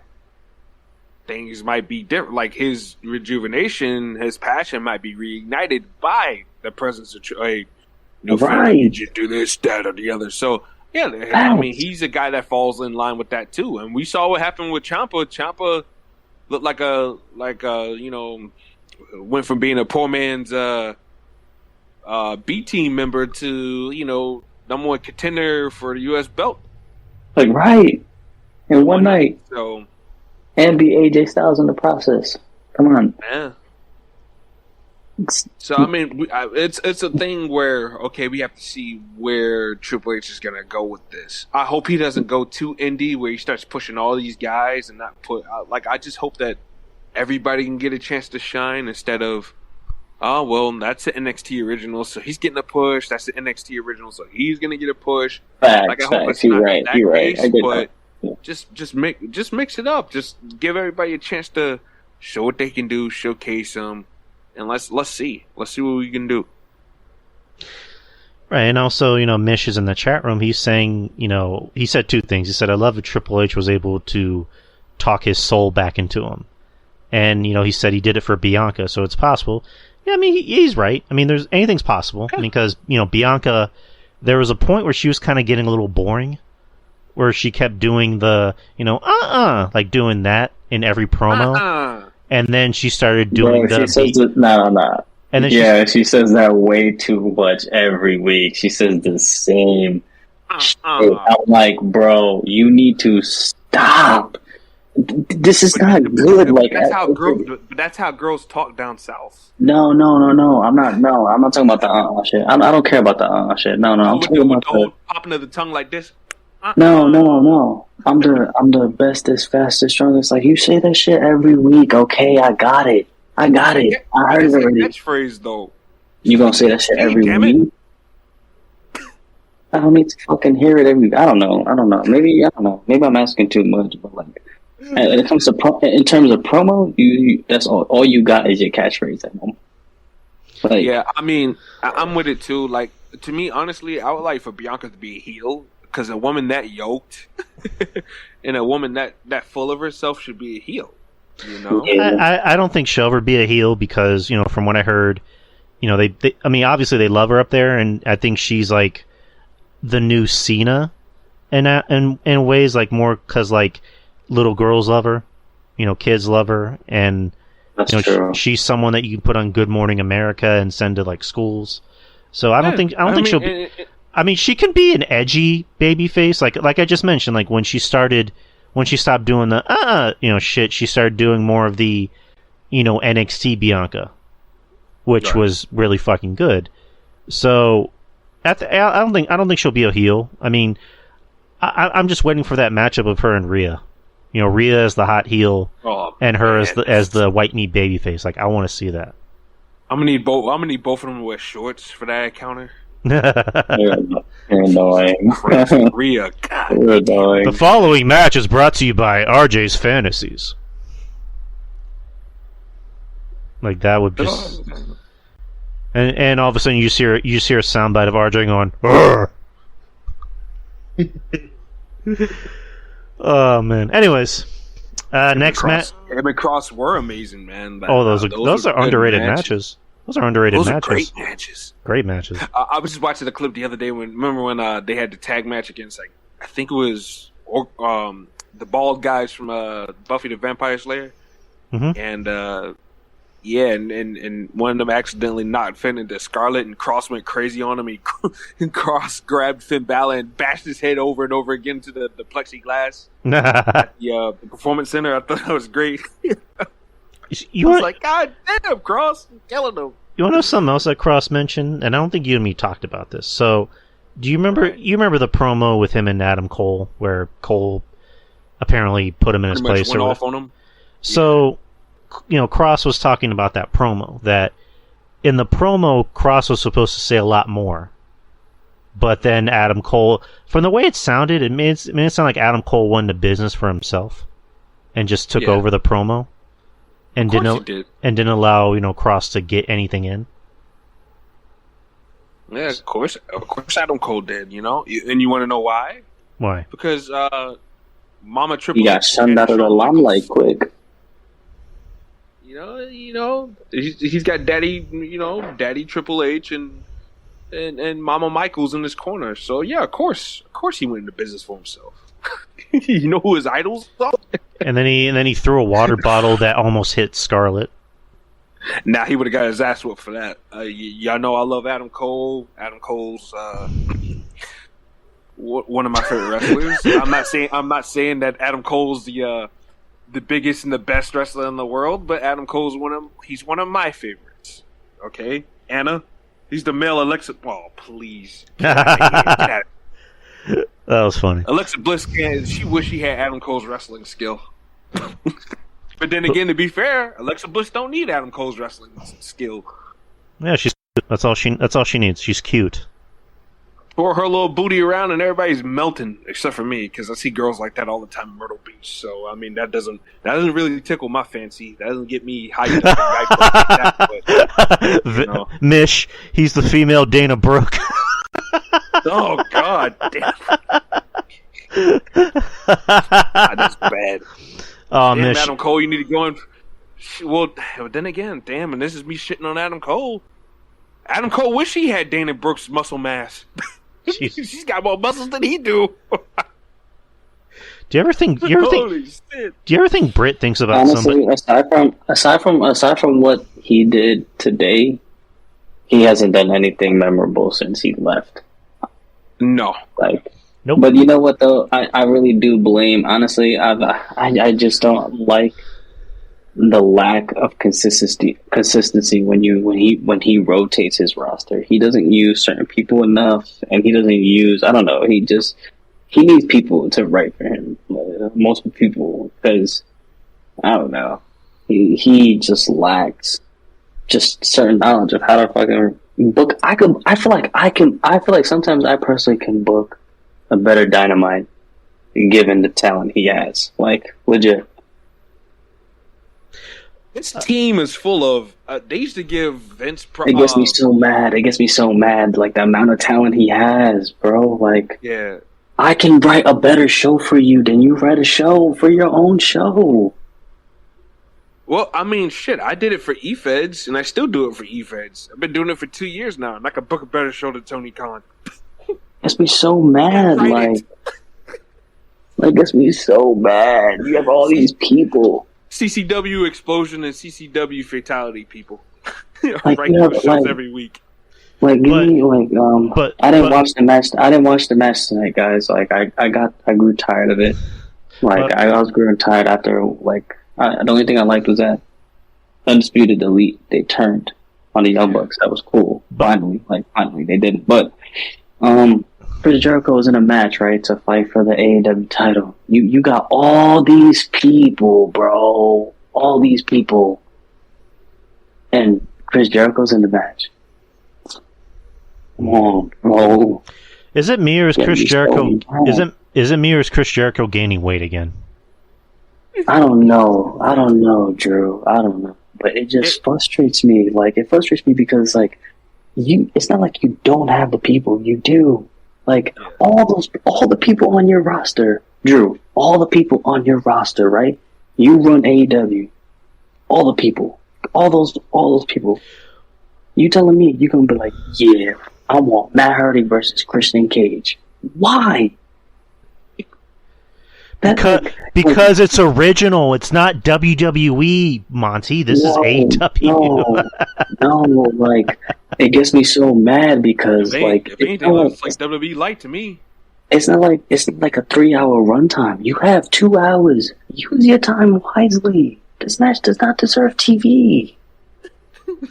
Christian and Matt Hardy, both guys that are way past their prime, that's coming from a Christian. I love Christian. Me too. I mean, it's time to pack it up and go home, bro. If you're not working young guys, go home. RJ, it would make sense, right? If they have a feud, right? You have him fight Luchasaurus, and then you have the music play, and then Jungle Boy comes out and attacks him from behind with the chair. You don't have him just fight Matt Hardy just to fight Matt Hardy. Yeah, exactly. Because, I mean, this is 2022, and their best days, and then the last time I want to ever see them fight was in 2005 or whatever the fuck. Like, I don't want to see them fight in 2022. I got enough when I was 7 years old. I don't want to see them fight at 28. You could have just let Christian fight Luchasaurus. Yeah. But to go back to Mish's question, though, like, Tony Khan hired a lot of different people for position, excuse me. But did he hire the right guys? Is Madison Rayne really going to turn the culture for the women's wrestlers? Like, I'm not enthusiastic about that. Because Clark Street Wrestling podcast, shout out to them. They posted on their Facebook about it, and I made like a smart ass remark. I'm like, well, that's awfully convenient, and I just said good, because one of the big things that we talked about in AEW is that their women's division, for one, hire better women, and two, hire somebody to train these women. And would I have hired Madison Rayne? I'm like, maybe not. Maybe not.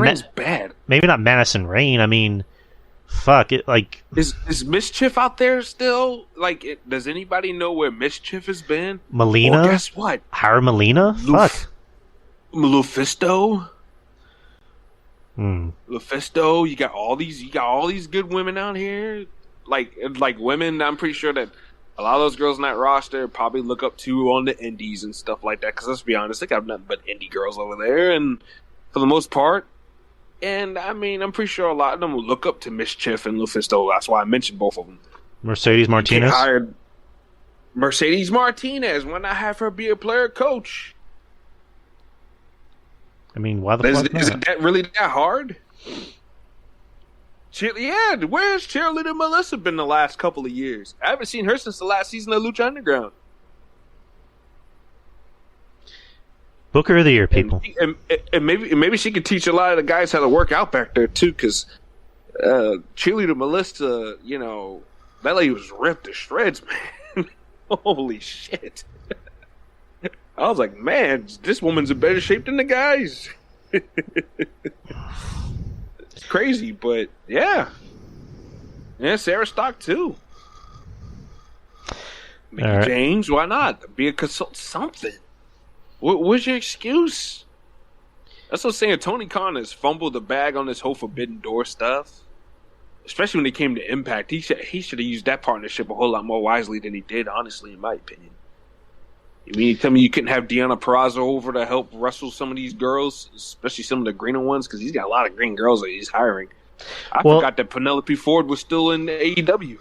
Well, I mean, with Impact, it's like, what really bit him in the foot was like, Forbidden Door, and it's like, I think Jericho even said, like, I'm not going to go to Impact.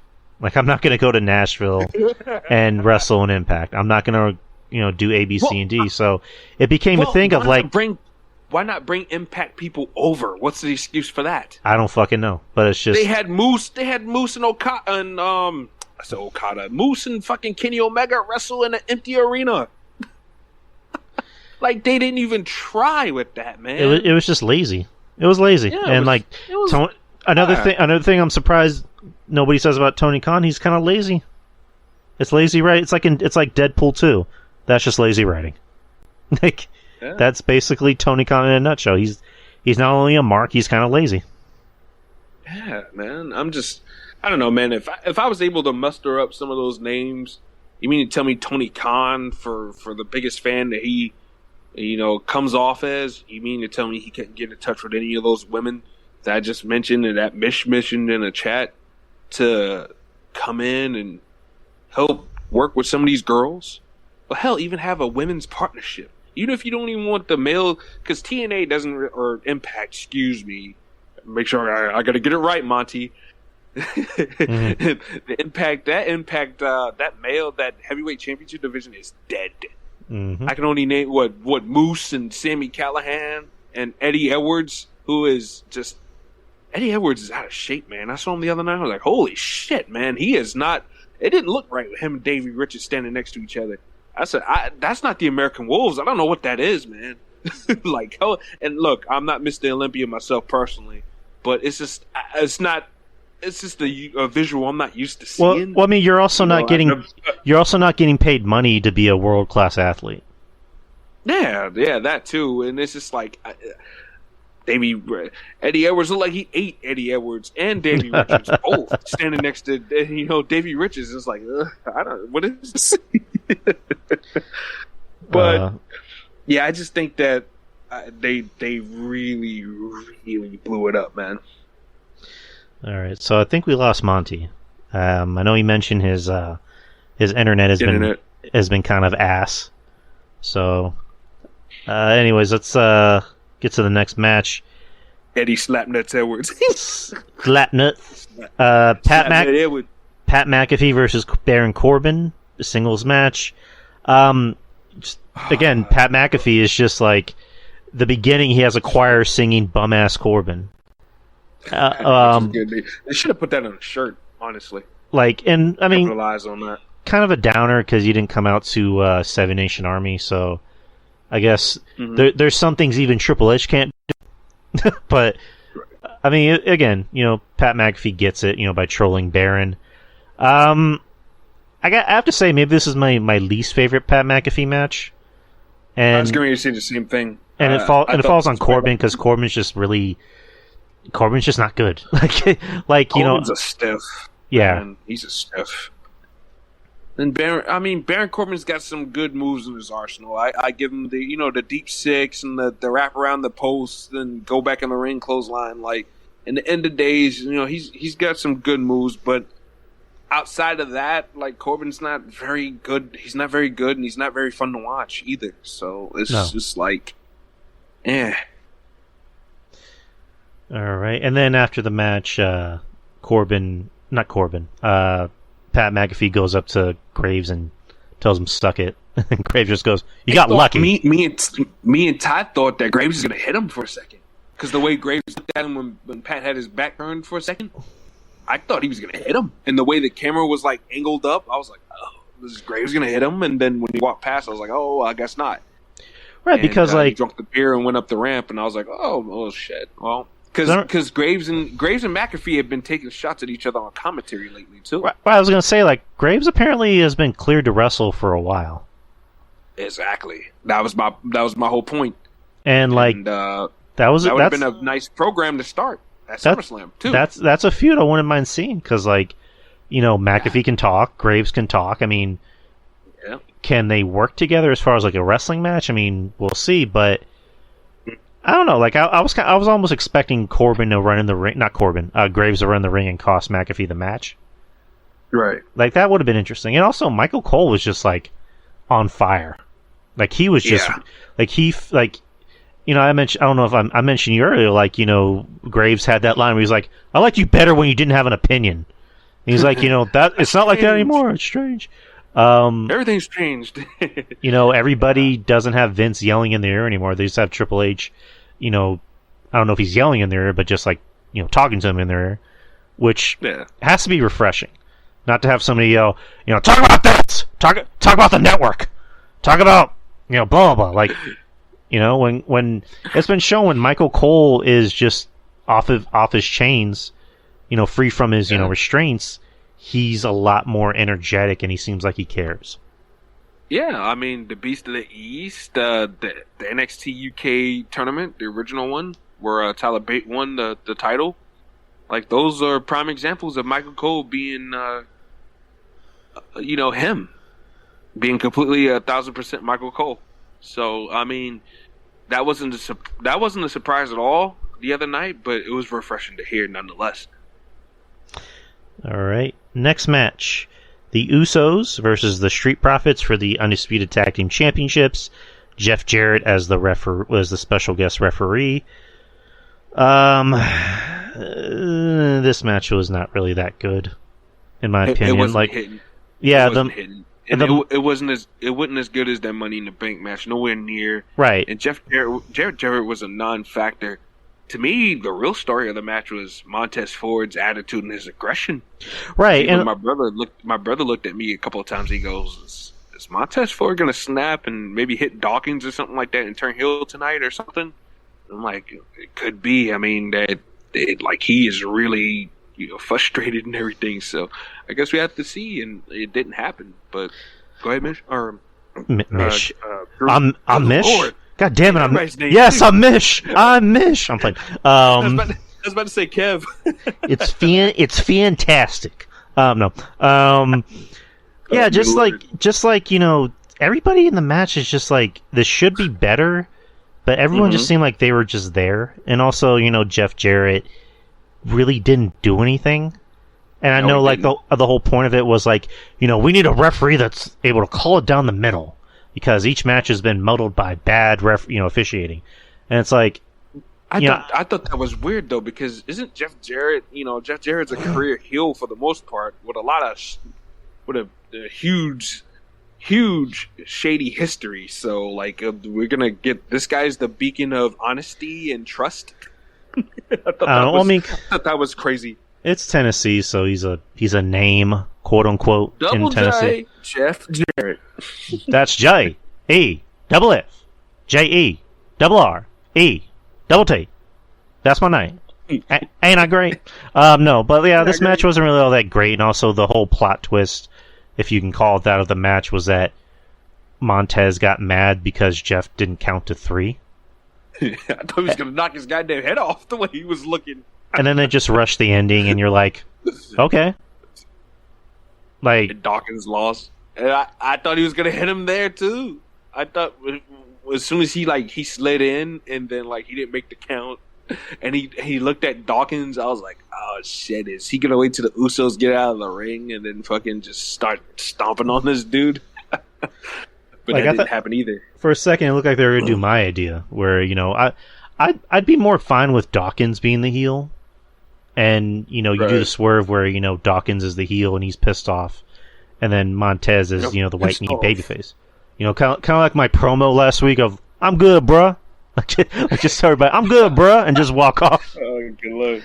But, yeah, this match wasn't all that great. It was probably I don't know if I want to call this my least favorite match, because the next one is probably a strong contender of my least favorite match, but Yeah, this Not good. Not good, guys. Not good. And I like the teams, you know. So yeah. Next match, the WWE SmackDown Women's Championship. Oh, you good have lord. Liv Morgan, who is crying all the way to the ring for whatever reason. I mean, River. Versus Ronda Rousey.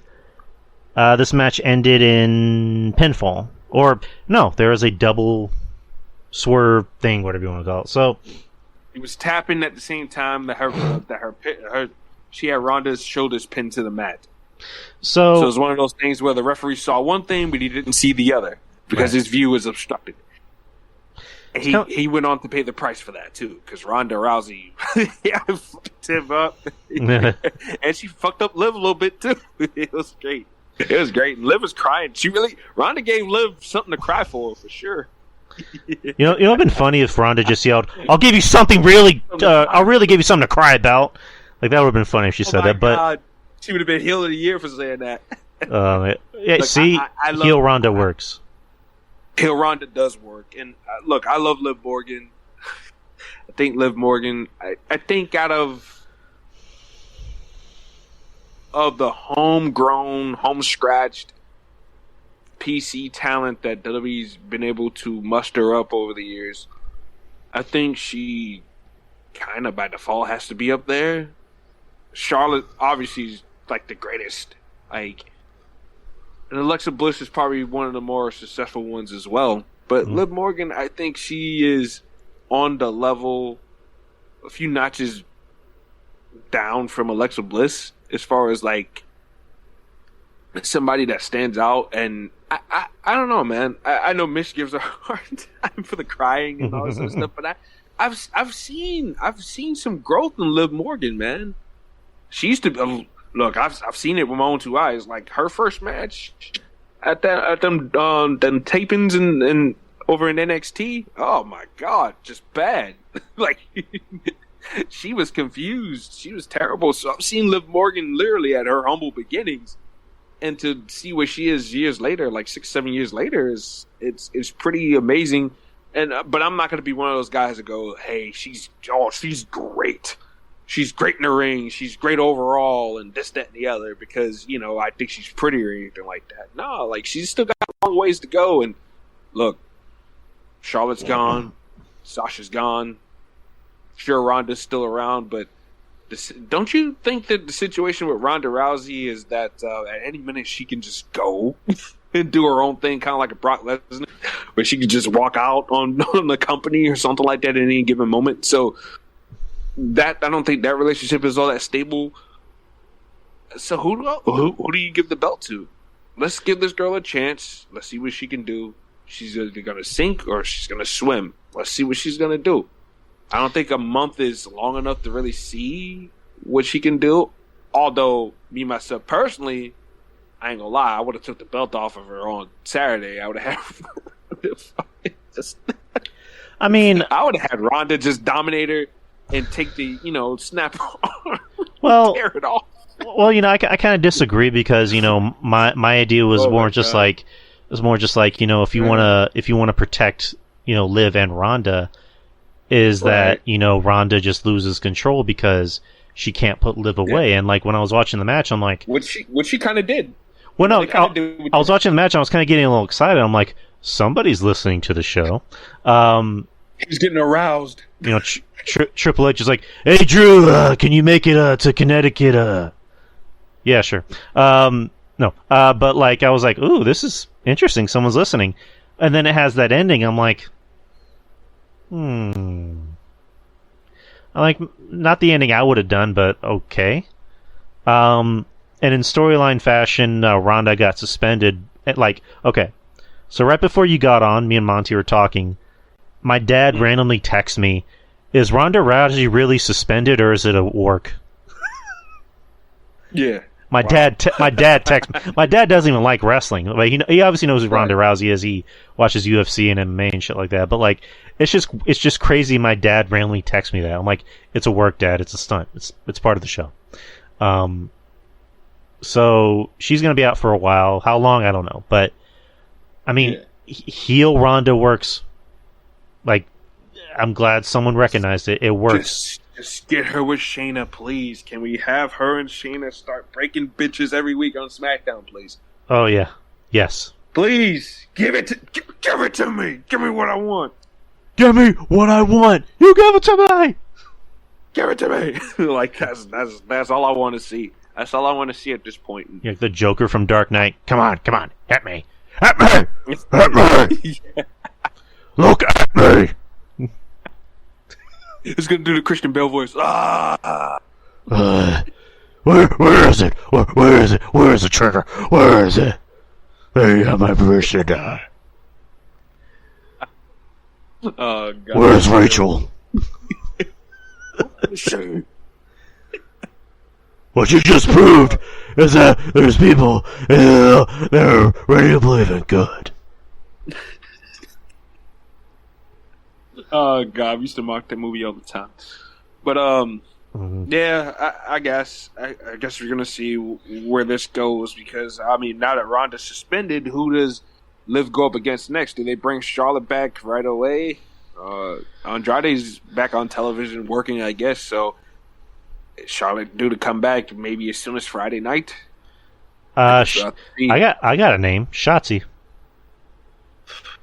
Man, they made her look like a sack of shit after she beat Aaliyah the other night. I'd agree with that, but damn, Ronda just they treat her like a sack of shit right afterwards. It's like, you know how you fix that? You know how you build a contender. You know how you fix that? You have Shotzi come out and just talk shit while Ronda's away. Just being like, yeah, Ronda got scared because she knew I was gonna whoop her ass. Like you do something like that. You know what I would have done? I would have had Shotzi try to run Ronda Rousey over after the goddamn pay-per-view. Jesus Christ. Play up Shotzi's nuts. No, because Shotzi's supposed to be nuts, right? She's supposed to be this crazy, inked-up tattoo girl. And I don't know about you guys, but most girls that I know that fit that description, they're fucking cuckoo. So why not play up to that stereotype and have Shotzi try to run down Ronda? Like, bring back her tank and be like, guess who's got her tank back, baby? Like, just do something like that. Like, I don't know. I love Shotzi. I want to see more. Run over Ronda Rousey's foot. Like, just see Ronda do a pay-per-view. All of a sudden, she just like, or not pay-per-view, interview, and she just like gradually starts falling down and screaming, and you just see the fucking tank on top of Ronda. Shotzi, eat my tank, bitch. Oh my God, that is so. My God. Yeah, eat it long and hard. Yeah, nah, they got Raquel Gonzalez. Oh, please. What's wrong? You don't like Raquel? I don't like the character change. They're making her this I'm a smiley Latina girl. I hate it. I don't like it. You know what she looks like now? She looks like the bigger, taller, muscular version of Gina Rodriguez from the what you call it? What's the name of that fucking show? Oh, she got pregnant. Jane the Virgin, yeah. Yeah. That's what Raquel Gonzalez or Rodriguez, whatever the fuck her last name is, looks like now or reminds me of now. She's not even remotely the same badass she was like even 6 months ago. All right. So now we're at the main event. But you're right. You're right though. I'm gonna get this guy's name right. Lord Best in the World. Yeah, I mean you're right. Triple H can fix that quick, fast, in a hurry. You're right. But I'm gonna need Raquel to wreck some. I'm gonna need her to go back to that badass character.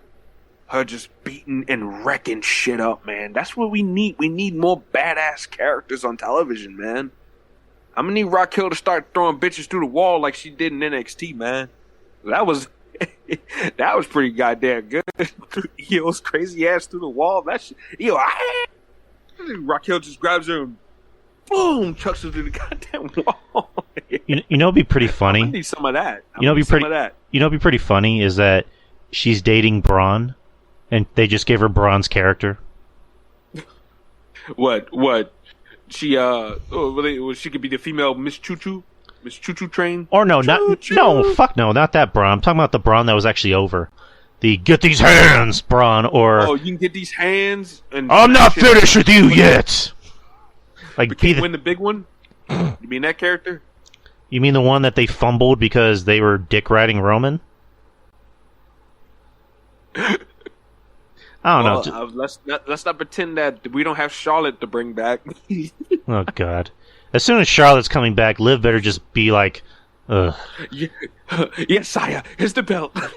Like Liv should just like get on the bed and just open her legs and give Charlotte the fucking belt. Give Charlotte the belt. Give her the poon. Give her everything. Like, I can just imagine Liv getting a text and it just says Ashley, which is Charlotte's real name, and she's like, "Fuck." It's like, I'm not gonna answer, and all of a sudden, I'm not answering this shit. Her phone rings. I'm like JTG. I ain't answering this shit. Her phone rings. All of a sudden, she's like, "I better answer, or she'll get mad." just do that. Basically, Charlotte basically be Debo. Yeah. Like she just comes in. She just comes in on a bicycle. You just hear the bicycle crank. See, and then she just knocks her out like she does to Red. And she looks over at Stephanie McMahon. You want some too? No.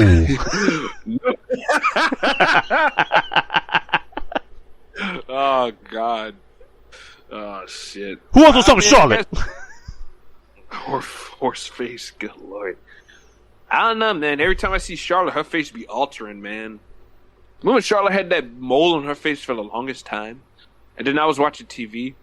I was watching TV last year. And I saw her face. I'm like, what happened to that mole Charlotte had on her face for the longest? It's gone.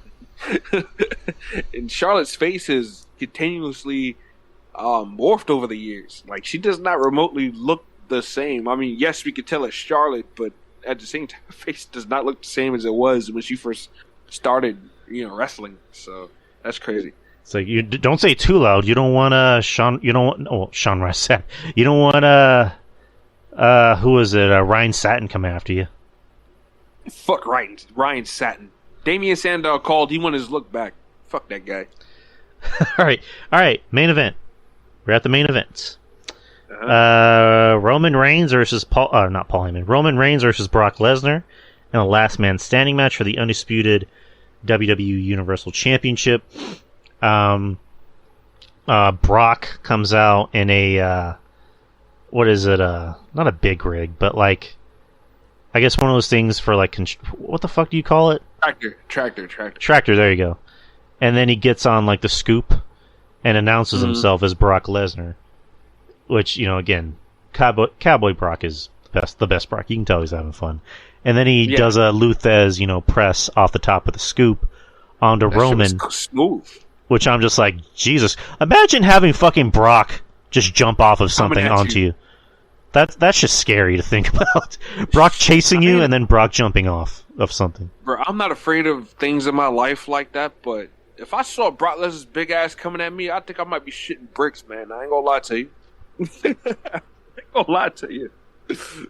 Like you're just walking in. You're just walking in a silent, streetway, alleyway. All of a sudden, you just hear, "Hey, pal," and it's Brock on top of like a building, and then he just jumps and lands on you, like, ah, perfectly too. Perfectly. Oh, man. Like, god damn, man. I'm surprised he hurt himself too. I'm surprised he did it to begin with, man. This was an Brock. Go ahead. I don't know about that now. Maybe I could. I mean, if I was able to be smart and fight him, but right off of instinct, I don't know, man. I think he might maul me, but I don't know. We'll see. But I ain't counting on it to happen anytime soon. This match was all kinds of crazy. Like it was. They made sure to go above and beyond this match because we've seen this match 80 million times, but we haven't seen. Exactly. This is what I'm assuming is like the cap off of their feud, and they went above and beyond to just beat the shit out of each other and just do the most ridiculous Fast and Furious type of like crazy spots, like Brock just throwing Roman in the scoop and then dropping him, and then of course Brock taking the scoop and lifting the fucking ring while Roman is in the ring. I remember we saw that and we're like, oh shit. It's funny because Mike Johnson apparently reported earlier in the night that he noticed the LED lights weren't on the side of the ring, so maybe the ring is rigged for the main event, which that flew over my head because I didn't even see it. But again, that was a crazy spot. And then Roman just getting up, of course. Brock. It took what is it? A spear, a Superman punch, 2 belt shots to the head, and then just them throwing everything on top of Brock to make sure Roman got the win. And and then Brock doing an F5 on Heyman. Like that was just that was crazy. Like that was again. a sight to see. Yeah, it's just like Brock still has it. Brock is still a fucking physical specimen that can lift up Paul Heyman with ease.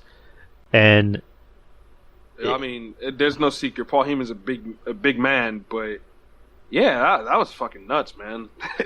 Yeah, it was a spectacle, man. It was a spectacle, and I thought Brock and Roman did a good job. I thought Heyman did a good job, and the Uso. My only negative is that the one Uso got caught. Assistant Brock Lesnar giving his brother the suplex. Other than that, good stuff, man, from everybody that was a part of the match. So 2 things. First thing is, where does Brock go from here? I don't know, but I'm pretty sure he's at home right now hunting.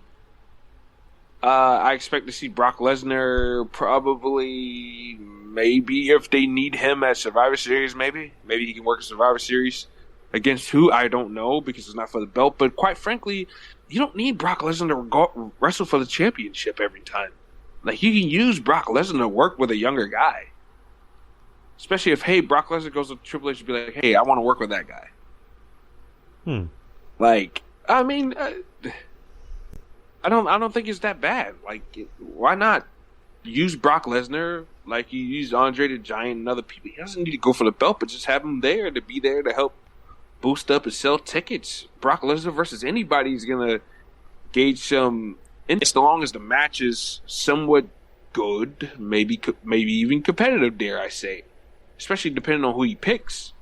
Let's just say, I'm not saying or advocating for this, but let's say he picks a guy like Madcap Moss. Okay, if Moss is supposed to be a future prospect, which I don't know if he will be now that Vince McMahon is gone. I don't know what Triple H thinks about Moss. I mean, he didn't exactly showcase Moss when Moss was in NXT all that much, so I don't think he really thinks of him that much, but let's just use him for an example. Moss is supposed to be a future prospect. Maybe Brock Lesnar sees something in him, wants to give him a nice 10-minute match, maybe at a Survivor Series or some type of pay-per-view like that. I mean, why not do that?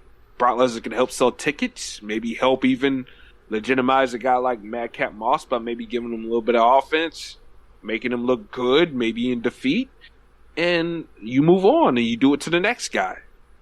Which, I mean, Ezekiel. We got a match against Ezekiel at maybe, I don't know, a Bumblefoot pay-per-view like maybe Elimination Chamber. I'm just spitballing. Maybe give, Ezekiel 10-15 minutes, beats him, but Brock Lesnar work with him, so he's got to be somebody, right? Just little things like that. But what do I know, right? I'm just a spoke on the wheel. Right, I mean, you're not wrong. I mean, Brock... I don't think Brock needs... Lesnar does... right. Brock Lesnar have favorites, and he does train with certain wrestlers and stuff like that, too. So, Brock Lesnar's got an eye for talent, too. So, Right, and not for nothing. Brock, according to Natty, Natalia, Brock will sit at Gorilla and watch people's matches, and will, give them...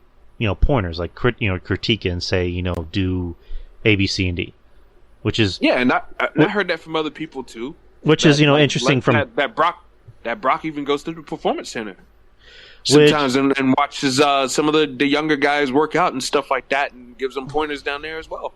Which I heard he's been hands on with to a certain degree with what's that kid's name? The one that's in Diamond Mine. Julius Creed? No, not Julius.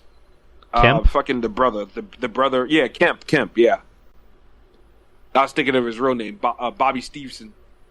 Yeah, he's been pretty hands-on with the Stevenson brothers. So you think which makes sense because I mean Brock's a collegigiate athlete, and I'm pretty sure he has all from Minnesota too. Like I'm pretty sure he has a soft spot for collegiate athletes. So which again, good for Brock. But yeah, going back to Brock, it's like Brock, I don't think should ever have to be in a world title match ever again, and because at this point Brock is he should be used as an attraction, kind of like Goldberg. Like Goldberg doesn't need to be in world title matches anymore. I don't think Brock needs to either. Like just use them as attractions. They're gonna come in. They're gonna draw money. People are gonna be happy to see him.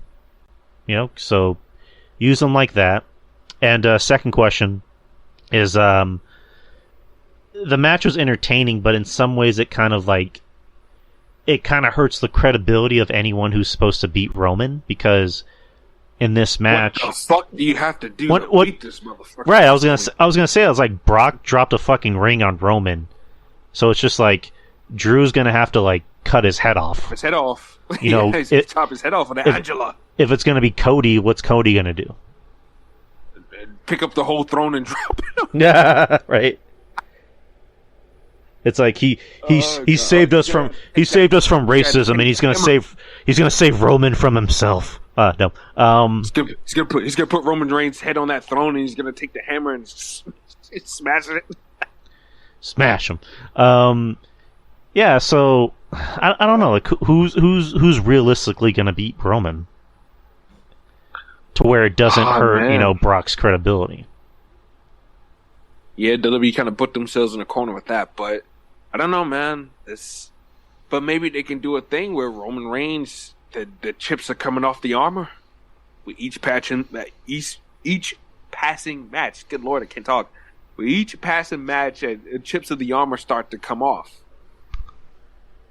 They can maybe play up to that with each passing defense. Roman Reigns gets, a little bit more battle tested. He's more hurt. They can easily do something like that and tell that story. And Michael Cole being uncuffed, he can tell that story in any type of way and dress it up any way he likes to at this point. So, I mean, there's ways around it. You can do it. But, and look, hell, even with this, you could tell a story. Like, is Roman Reigns really at 100% after what happened at SummerSlam? You could tell that story. Right. I mean, Brock Lesnar namely beating the shit out of him. Him and Brock Lesnar beating the shit out of everybody. Is Roman Reigns really ready? Is Roman Reigns really fit to really go tonight at Clash of the Castle? Like you can do that with Drew McIntyre could very well be champ. Like you can do that with Cody, where like Cody can be like, I know you're not 100% big dog, and you're gonna have to kill me. You're gonna have to kill me. You can't just pin me. You gotta kill me, because that's the only way you're gonna actually beat me. Like do that. That shit goes both ways. Do like Rocky. Like take an idea from Rocky where like Roman is Clubber Lang and Cody's Rocky, and in their second fight Roman's just beating the shit out of Cody, but he's getting tired, and that's when Cody can pop up and be like, "Come on, champ, come on, let's go, come on, is that your best shot?" Like do that. Like that would be that would be interesting. But that was our SummerSlam recap. What's your overall grade for SummerSlam? A+, 8 out of 10 as far as number score goes. I enjoyed it way more than I hated I didn't hate anything actually. Even the stuff with Corbin and Liv Morgan, the Judgment Day stuff, like it was just stuff that I didn't mind, but it was things that I wasn't overly excited about either.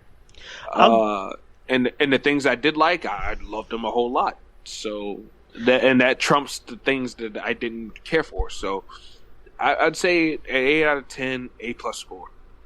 That was good first show for Triple H. I'll agree. Like I give it an A+. It started off hot and it ended hot, and the stuff in the middle was the stuff in the middle, and it was there for a reason. So great SummerSlam. Let's save the what we were going to talk about afterwards. Since Monty, who we can see defected from AEW. Yeah, let's say that for our Patreon show. Yeah, let's say that for the Patreon show. But let's give free agents though. I mean, we could talk about free agents that are like out there still that maybe Triple H might snag back up. Well, I was gonna say let's save all that for the Patreon show, because we also gotta get to questions, and well. and also Monty, he's not on here, and we were gonna talk about that with him. So Because Monty's internet is the shit, and I told him that.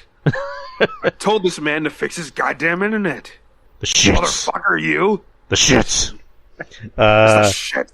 We love you, Monty. Welcome to the. All right, let's get to questions. All right, got work in the morning. Good night, yo. Take care, brother. Shadowfire 2113. Thank you for listening. Have a good night. Yeah, man. You take it easy, and you have a good one at work. All right, questions. CM Goof has the first question. Oh boy, let's get to CM Goof. Here we go. And as imagined, he has quite a few. His first, well, it's not really it's kind of a question, but not really a question.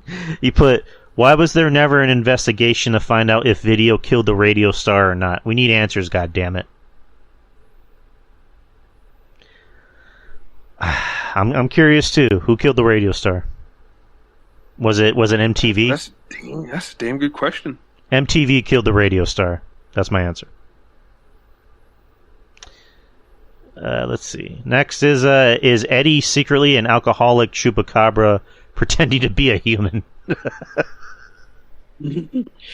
Eddie, are you really an alcoholic chupacabra? I didn't know this, bro. I've known you this whole time. You never once told me this.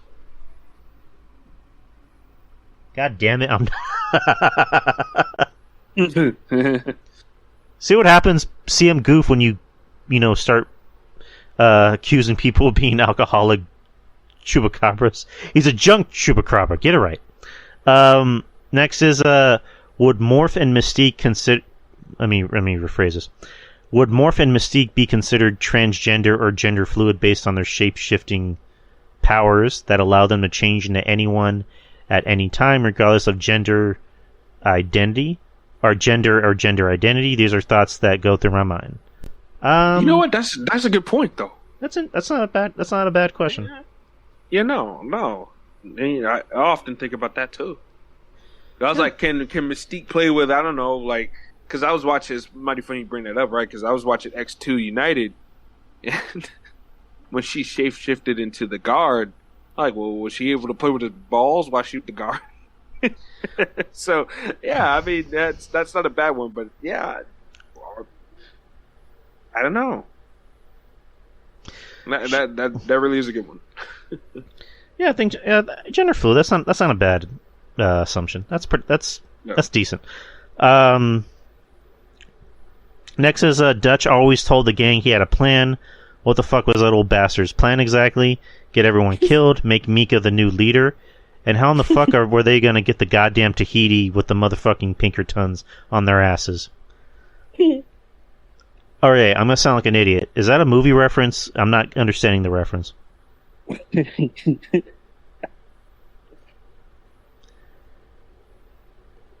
Is that a movie reference? What is that? I don't know. I'm just as lost as you are. Sorry, Goof. I don't understand the reference. Next is a riddle. Ooh, he has a riddle. Hey, diddle diddle, time for some riddles. Spelled forwards, I'm what you do every day. Spelled backwards, I'm something you hate. So nobody give us any answers or clues. Let us try to figure this out on our own. So spelled forwards, on what you do every day. Spelled backwards, I am something you hate. So it would be, if it's spelled forwards, it's live. If it's spelled backwards, it's evil. Right? Mm-hmm. Goof, are you in the chat room? Goof. CM Goof. Calling CM Goof to the chat room. Is that the answer? Corvin. Hold on.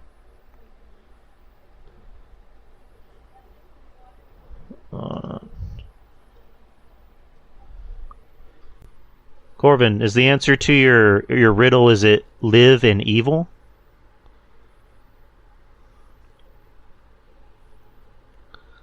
God damn it, why is he not here for his question? No, I jumped ahead and I saw Eddie's FMK and I'm losing my mind. Oh no, we're getting to that. We're getting to that.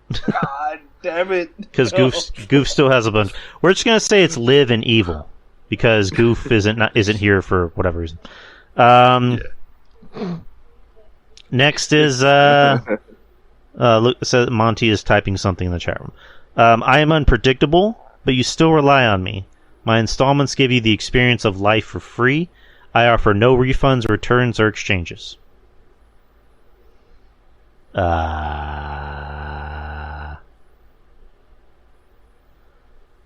What the fuck does that mean? Internet. No, I'm just kidding. Oh. I am unpredictable, but you still rely on me. Don't worry about it, Monty. You don't owe us an apology, brother. Yeah, man, you good? You good, bro? Hold on, let me write him because I don't think he's here. Right.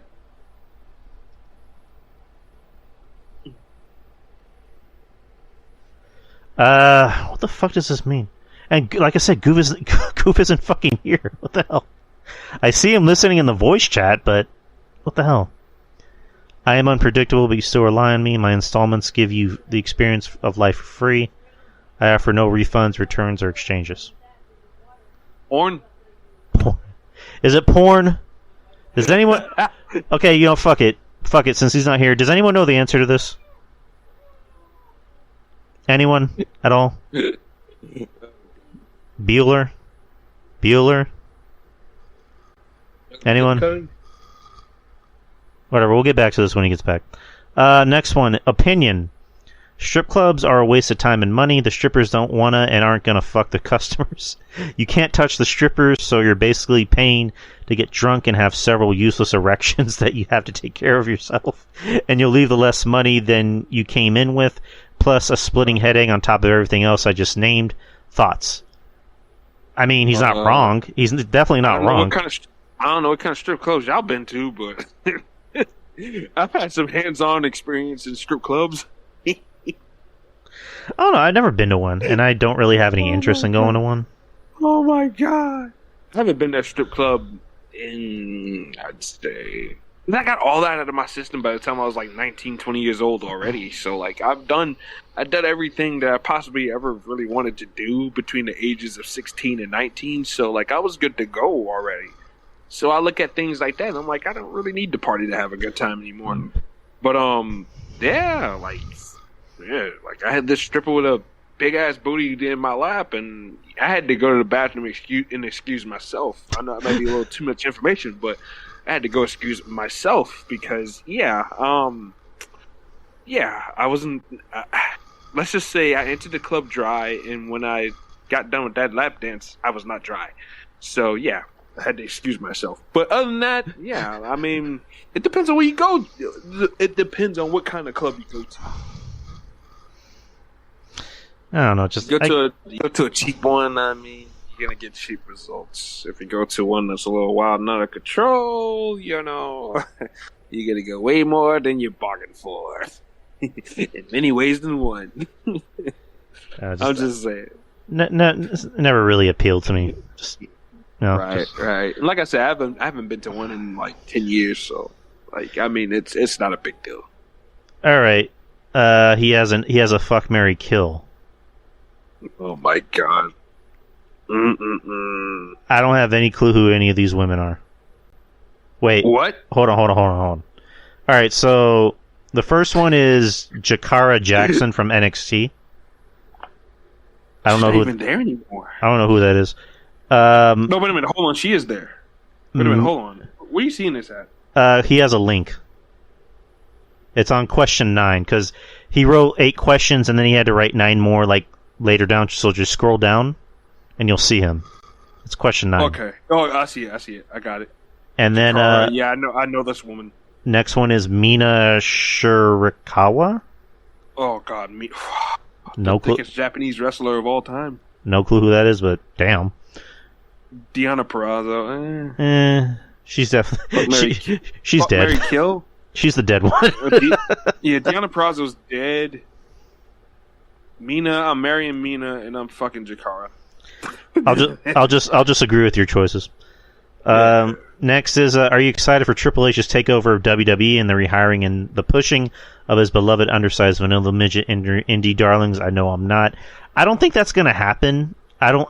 Okay, so look, if you're doing the mix big, if you're pushing some of those guys, but then pushing some of the other people that look like they're going to be stars, I'm cool with it. If you're pushing a hybrid of that, I'm cool with that. But if you're just strictly, if Triple H is pushing all of his OG NXT black and gold talent, and that's all he's pushing, then yeah, I got a problem. I got a huge problem with that. Like, look what he's doing to Ciampa.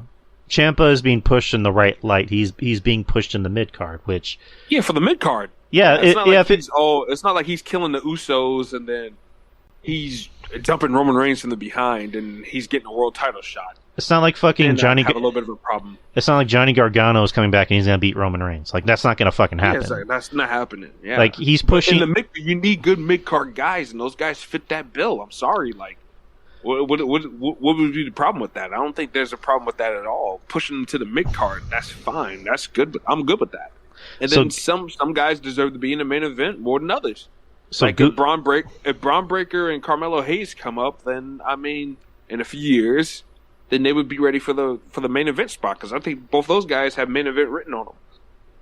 Gargano and Ciampa, not so much. Maybe in Ring of Honor and AEW, yeah, but WWE, no. Not a chance. Yeah, Braun's going to be a main event guy. He's going to probably fight Roman. He's going to fight Drew McIntyre and guys like that. Hayes will probably be in the main event scene, but for the most part, you know, I would think he's going to be more. He'll be lower main event, but high mid card guy. He's going to be, he's going to be Intercontinental U.S. title. So Goof is finally in the chat room. He just said he was in the shower. So we're still on your questions. We're on question 9. So. There you go. Next is next question. Why are people in the wrestling podcasting world so upset at Sasha and Naomi leaving? Why are they upset they are coming back, and why do they want them jobbed out permanently? Can you show me on this bear where people were hurt by Sasha and Naomi? And then he has a picture of a bear. Okay, so people want to be fake outraged over shit first and foremost, right? So that's why people were so upset. Oh, they're being mistreated, blah, blah, blah. Look, being creatively frustrated, I can understand that. Not being able to have creative freedom and stuff like that, or have your ideas implemented and stuff like that. Like, I mean, I can understand that. And why people upset? Because people want, obviously, most of the people that are upset about the whole Sasha Banks and Naomi stuff are people that want them in AEW. People that want them somewhere else. And now that the fact that Triple H, a guy that has supported both women, because Triple H, he pushed Naomi in FCW. Naomi was a big deal in the FCW, people. Like, she was the queen of FCW, and she was the FCW Women's Champion. So she was a big deal in FCW before she got called up to do the NXT, the women's season of NXT they had back in 2010, I think. So Naomi was getting pushed in FCW ever since 2009-ish. So yeah, she's a Triple H baby in a sense as well, and Sasha Banks obviously is too. So he's gonna want to bring those two back, but that makes people that want them in AEW angry. It's like we want. As far as the bear goes, I mean, I think when Sasha when Sasha and Naomi come back, like, I can imagine Triple H and Stephanie just being like, "Listen, we're not gonna tolerate this shit. You either want to be here or you don't. If you have a problem, talk to us. Don't just go on the internet. Don't just walk out on your own, go into business for yourself. Talk to us. If not, then there's the door. We're not going to bring you back." Like, and that should be understood. That's a fair understanding, Drew. That's called communication, right? And Sasha and Naomi have to understand that as well. They have to fully understand that, and as long as that's being laid out, that's fine. We're going to listen to you, but communicate with us. Talk to us. Like, Triple H and Stephanie are not going to be like Vince, where you're going to have Paige, go on social media and trash the company and not do shit about it. No, they're going to be like, you know what? You don't want to be here? We don't want you here. Bye. There's a door. Bye. We're not going to be like Vince, where it's just like, oh, you poor little thing. I love you. Come here. Give me a hug. It's like, no. Yeah. Stephanie's going to be like, you know what? Fuck this bitch. That'd be cool if Stephanie was like, you know what? Fuck this bitch. Like, get her out of here. I don't want her here. Right. Oh, man. Anyways, Stephanie ain't playing shit. Next question. Is your local outlaw mud show, which is Anna, actually a disgraced former banana in pajamas, having become disgraced for refusing to wear the required pajamas? Inquired minds need to know. Anna, you better be wearing those. You better be wearing those banana pajamas. I mean, it was all with the goddamn banana slippers. It was all over the news. No ifs, ands, or buts about it. It was all over the news, people. She's disgraced. She's a disgrace. You're a goddamn disgrace. Stephanie was like, no, fuck this bitch. No, I'm playing. Anna, a pajamas match. Ooh. Next is you lose when your pajamas are completely off. Jesus Christ. Goof said check your messages. Hold on, I'll check it in a bit. What time is it? Adventure time, mail time, tool time, game time, clobbering time to spin the wheel of morality to learn Tilly's lesson. Time for me to get a watch.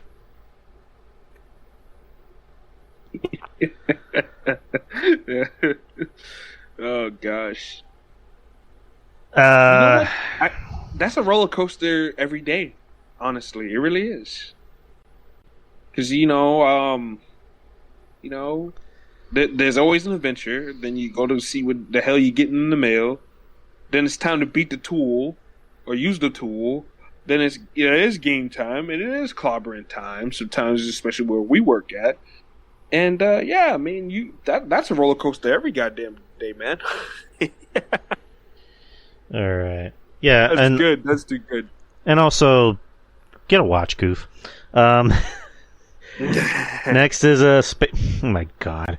Space Jam was based on the true story of how Michael Jordan was recruited by the U.S. government to save the universe and galaxy from the Monstars, with the cover story being that he is retiring from the NBA to play pro baseball. Change my mind or don't. I'm not your dad.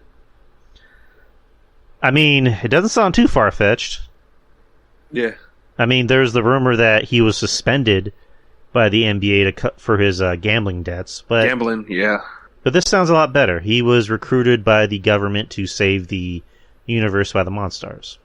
So yeah, it's perfect. I think you're onto something, Goof. Who? Oh God, who would you rather? Dominique's new Poppy Rhea Ripley or Camille Brickhouse? Rhea all day. Rhea, I love Rhea. Yeah, Rhea's more of my speed. I mean, Camille's hot and everything like that, but Rhea's more of my speed. Next is to be or not to be. I mean, to be. To be the guy that nails somebody's sister? Yeah. To be the guy that gets to get in between Haley Steinfeld's legs, of course. Yeah, of course. Yeah. While she's wearing her Kate Bishop outfit? Ooh, yeah. Kate Bishop. And just... never mind. No. Her and Yelena together? Oh, good lord. And just have no. I'm gonna stop. And then yell out Kate Bishop. Keith Bishop. Keith Bishop. Keith Bishop. Through It's like right before you're about to climax. Won't you say Freight Train Homecoming 19? See something goofy in Russian. Which of the Toon Patrol weasels in Who Framed Roger Rabbit are you like the most? And he has a picture. Oh boy, here we go. So who are we like the most? Are we Psycho, Greasy, Smarty, Wheezy, or Stupid? Let's see. Wheezy looks like trash. Greasy and Smarty look like pimps. I'd probably be Psycho and Stupid.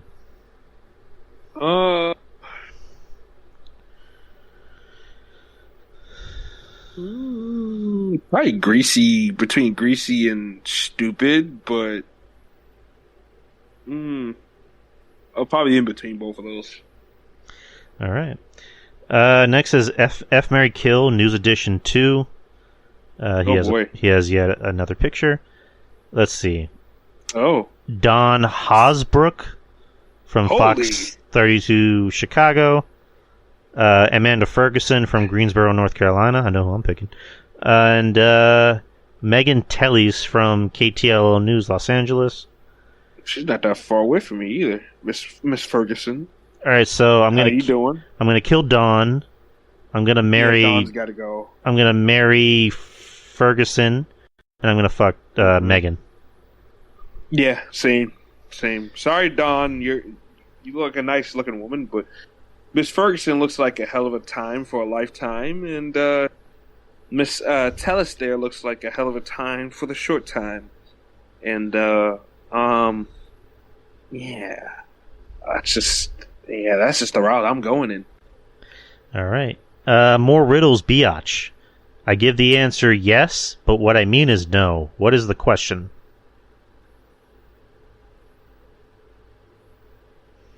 I give the answer yes, but what I mean is no. What do you... Lost. I'm lost. My head's beating like a drum. I'm lost. All right, we give up, Goof. What is it? Tell us what it is. Do you mind? Oh, okay. Let's see. What kind of men are always always above board? What the fuck kind of question is that? Oh my god, man! What kind of men are always above board? This man's popping out with the damn riddles, man. I don't. We're going over it at 11:32 in the night. I'm still waking up, man, and you're killing me with this. My brain doesn't start functioning again until like 2:00 in the morning.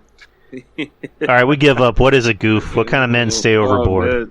Chessmen. Okay, there you go. Chessmen. Oh god. Oh god, he has another riddle. He has another riddle. All right, I think this is the last one. I have cities but no houses. I have mountains but no trees. I have water but no fish. What am I? Is that a forest? Sounds like a forest. Forest law bends. Alright, Goof, what is it? Is it a forest? A map. God damn it. now these riddles are these riddles are starting to piss me off a little bit. It doesn't help that it's 10:33 at night. And I think this is the last question. On a scale of 1 to 10, 1 being true, 1 being not true at all, and 10 being completely true, how accurate is the following meme? Click the image to see the meme. Okay, we have to click another image. Alright. So it's a picture of Alex Jones. I think this is it. Oh, is it a pic? What the fuck?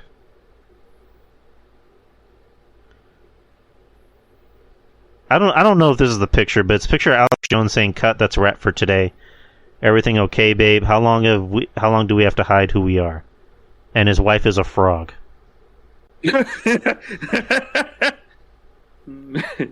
Oh god. Well, because like the whole thing about Alex Jones, he apparently said that, you know, the water is making the frogs gay. I don't know why he fucking said. I don't know why he fucking said that, but yeah, he said the water is making the frogs gay.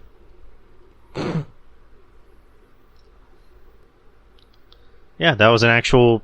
Alex, what's wrong with you, man? You okay, pal? Oh god! All right, we got. I don't know, man. Yeah, we got a few more questions to go through. We'll try to breeze through them as fast as we can. If not, we'll just do what we did last time. We'll just do a part 2 and put it on Patreon. All right. Eddie has the questions. Eddie has a few questions. Eddie just made it simple. F, marry, kill. He has a few. First one being Alexis Texas, Abella Danger, and Remy LaCroix. Uh-oh. I don't know who Remy LaCroix is. I've heard that name, though. She's a little cutie with a nice little booty.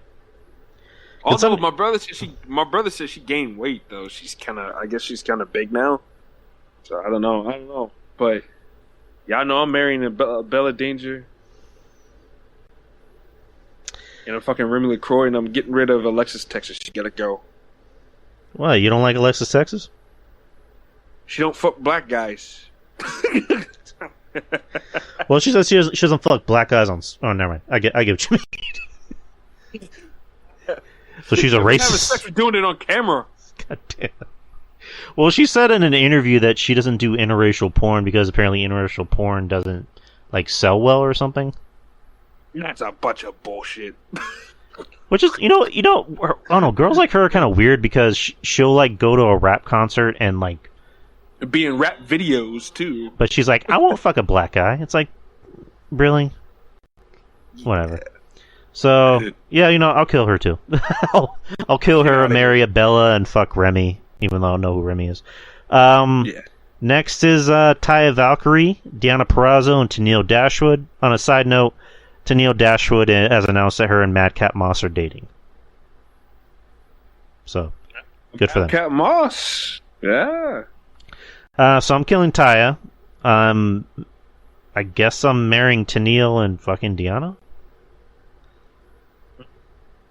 Killing Deanna, fucking Tennille, and I am marrying Taya. Taya's just a woman. Strikes me as a ride or die chick that you want on your side. So, yeah, I value that. So, yeah. And plus, Taya still got a big ass rack. So, I mean, that can be worth something. Next one is oh boy, Kendra Lust, Phoenix Marie, or Alexis Falk. I don't know who that last chick is, honestly. I've heard of the name, but I've never seen any of her stuff. I don't even know what she looks like. I've seen her face. She has an okay face. Matter of fact, I'm going to take that back. She doesn't really have an okay face. She has a nice body, but that's really about it. I don't know much about her. So I'm killing her off. I'm fucking Phoenix Marie, and I'm marrying Kendra Lust. Jesus Christ. I'm going to go for that, because Kendra seems cool. She seems like she'd be fun to hang out with. And also, her and Phoenix Marie both, honestly. Yeah, Phoenix. You could swap the spots easily. And both of them love wrestling too. Yeah, I was gonna say that Phoenix is also a big nerd. So yeah, and she seems like she's pretty chill to be around. Yeah. So you can't go wrong with marrying fucking either one of them, honestly. So, all right, last one. Maurice, Mickey James, or Lacey Evans. I'm killing Lacey Evans. She just seems like somebody that I would probably just grow tired of. And I'd probably just kill her. Damn. Here comes the tough part, though. Do you marry Maurice and keep her around for a lifetime? Or do you marry Mickey James and keep her around for a lifetime? Ooh. Man. I'm gonna have to do rock, paper, scissors on this one. I need a coin. I need to flip a coin for that one. Cause they're both wifey material. They are. And they both seem like they'd be, I hate to sound, chauvinistic, but, they both seem like they'd be good in the sack. I mean, Mickey's a country girl, and Maurice is French Canadian, so. And go figure. French girls usually do things that American girls don't. And she has some big ass titties. I'm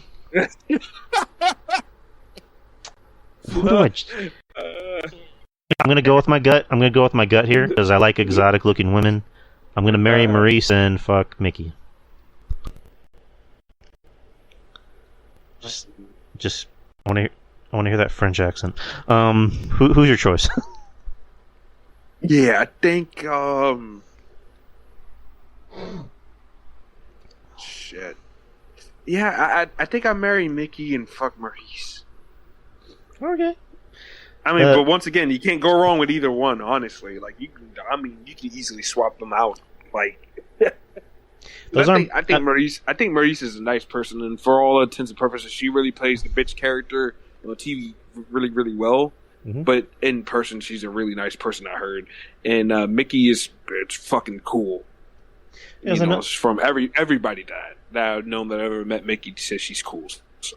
Yeah, because I remember Awesome Kong, like she was doing that U shoot, and they got to the hoe bag, and when I got to Maurice, she's like, she is so down to earth, like she's so cool. She is, yeah. Mm-hmm. And everybody likes Mickey. It's just that she's really good at doing what she does on television to the point where you think, oh shit, is she really like that for real? I mean, she just does it really that well. Thank you, Eddie. Next is Maurice Bear. Maurice Bear. He has 5 questions. So let's get it. He's doing a game called Beg, Borrow, or Steal. Okay. Beg, Borrow, or Steal $1 million. Mm-hmm. A PS5. Right. Or Shane McMahon's lockbox.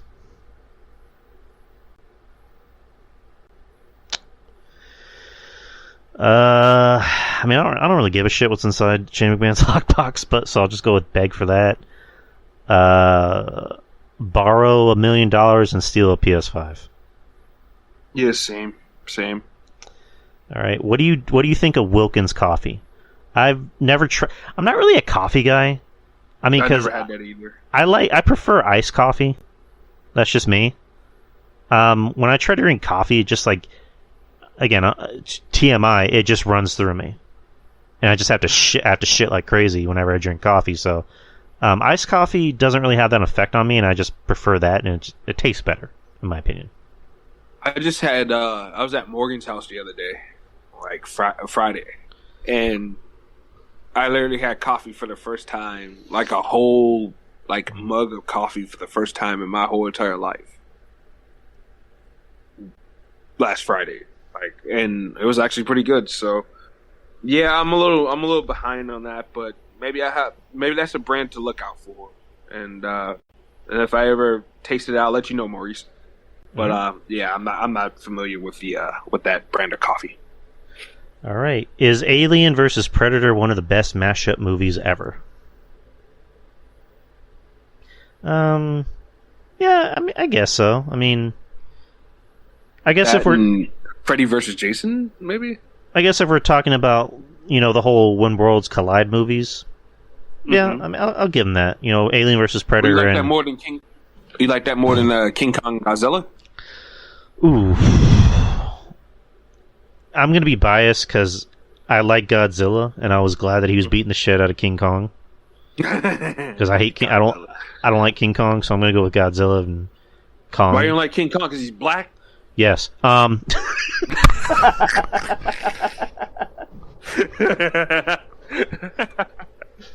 don't like King Kong because he's black and hairy.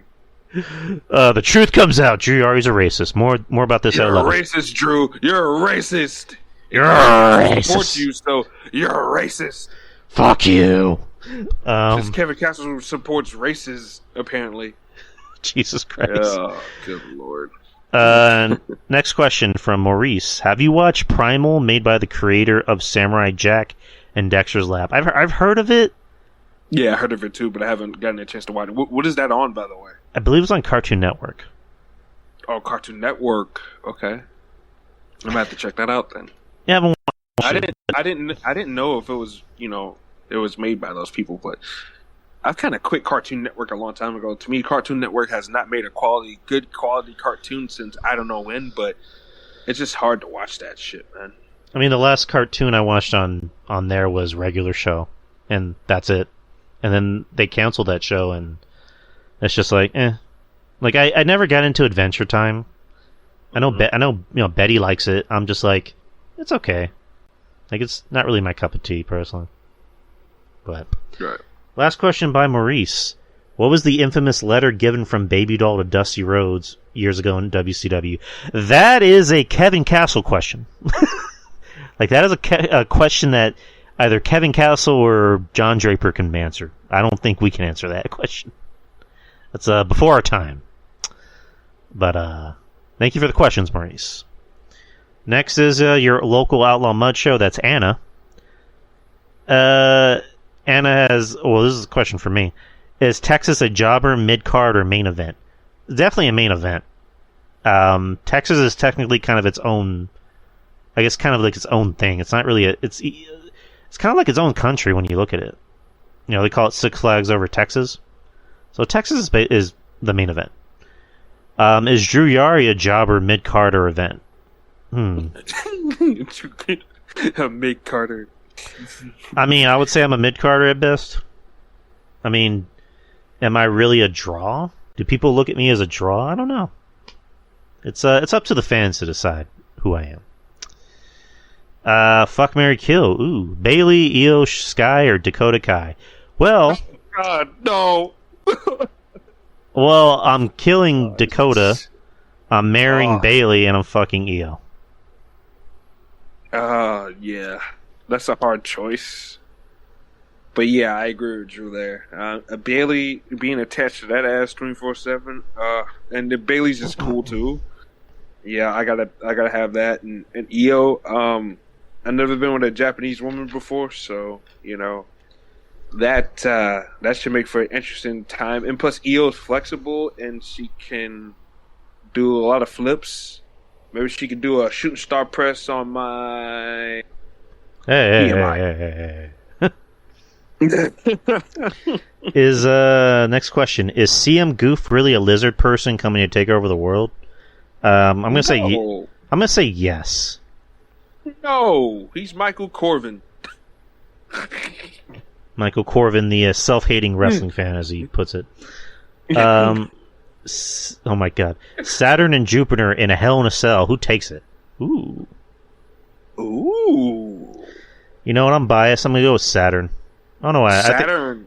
I think Saturn. Gonna tap out Jupiter with the rings of Saturn. Get it? Oh, insider reference. Insider reference. That's right. If anyone gets that, please let us know.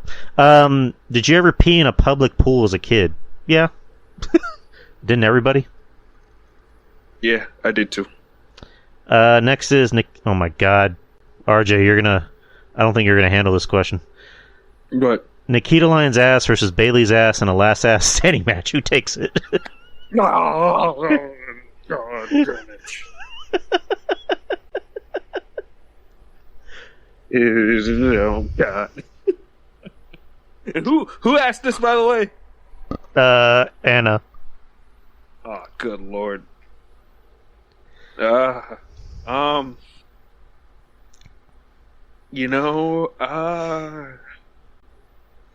Nikita's more donkish, if y'all know what I mean by that.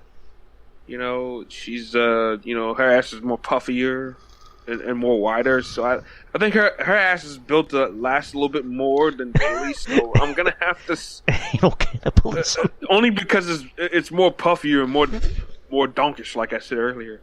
And I think Nikita Lyons, I think she takes the cake. That's the last ass. That's the last ass standing. There you go. Next isn't really a question; it's just a statement. I miss beer money. Yep. Hey, He's from the city. I'm from the country. I like beer money. Yeah, I like beer money too. One of the best tag teams TNA's ever produced, besides the Machine Guns and for me, the Machine Guns, LAX, the original LAX, and Beer Money are the best tag teams. TNA. I would put Beer Money above AMW, honestly, because a lot of people go AMW over Beer Money. I'm like, no way, no. Like Storm and Rude had that much chemistry. All right, they made Beer Money work. All right. Now we're talking about TNA.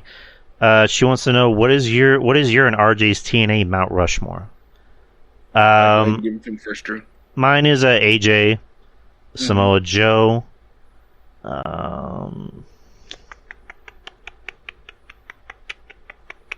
I'd say Gail Kim. I'll go with Gail Kim. Right. And oh man, Gail Kim and shit. I had it in my head. AJ Samoa Joe, Gail Kim, Oh my god. and Oh, man, you know what? killing me tonight. You know, I love it. you know what? And we're more than likely gonna have to do a part 2 because these are Yeah. interesting questions. You know what? I'm gonna say I'm gonna say Kurt Angle. My Mount Rushmore: AJ, Sting, Kurt Angle, Samoa Joe, Kong, and Gail Kim. All right, not bad answers. Next is Jesus Christ, Mount Rushmore of wrestling finishers. Oh, we'll go ahead first. Wrestling finisher, all right. Stunner. Mm-hmm. Go with the stunner. Frog splash.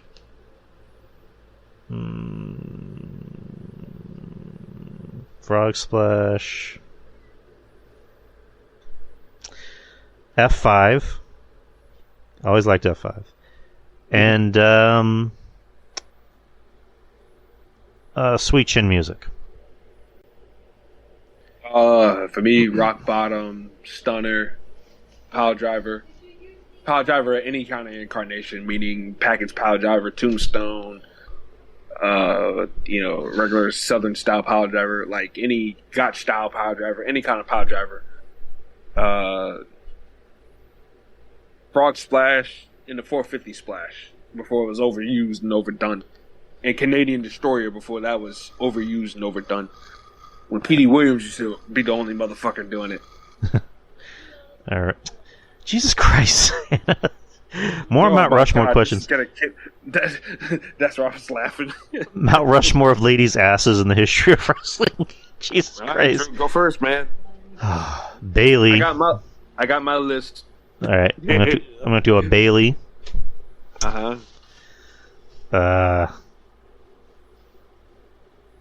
Bailey. Jesus Christ. Trish Stratus. I'll go Trish Stratus. Oh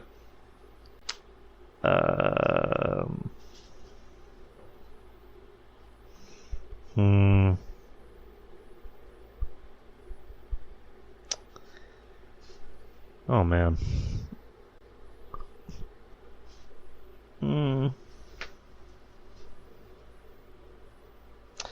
I'll go with Mickey James as a third. Mm-hmm. And you know what, Naomi. That's the Mount Rushmore. Well, you guys are gonna love this. I got a roster for you. So Jesus Christ. we got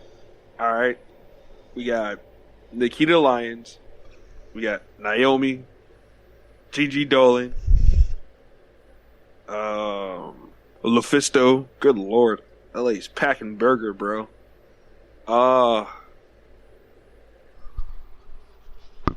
Bailey. You can't forget about that honky tonk donka donk. Ooh wee, shut my mouth. Slap your grandma. And who else? I'm thinking. Oh, Tony Storm. Oh my god. They get enough of seeing that every day. Yeah, and that's it. Yeah, that's it. Naomi, Nikita Lyons, LuFisto, Tony Storm, and Bailey. Oh my god, you can't go wrong with any of that. All right, last question. I don't know what this means. Do you like moths? No, I don't like moths. What are moths? But I'm a fan of the Moth, the Man of the Hour, Leo Rush. If you just quit retiring. Okay, I don't know what that question means. I don't know if it's like a euphemism or something. So someone's gonna have to explain to me what a moth is. But I'm gonna have to cut the feed because we're about to go over time. So I'm just gonna do another recording. So give me 1 second, and you'll be able to catch the.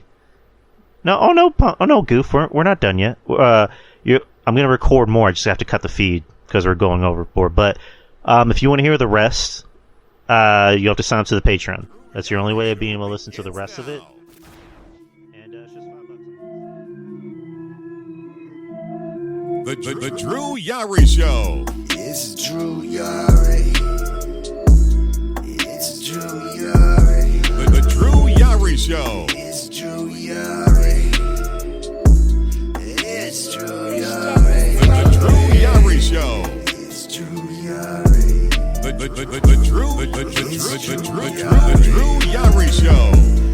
It's Drew Yari. The Drew Yari Show. It's Drew Yari.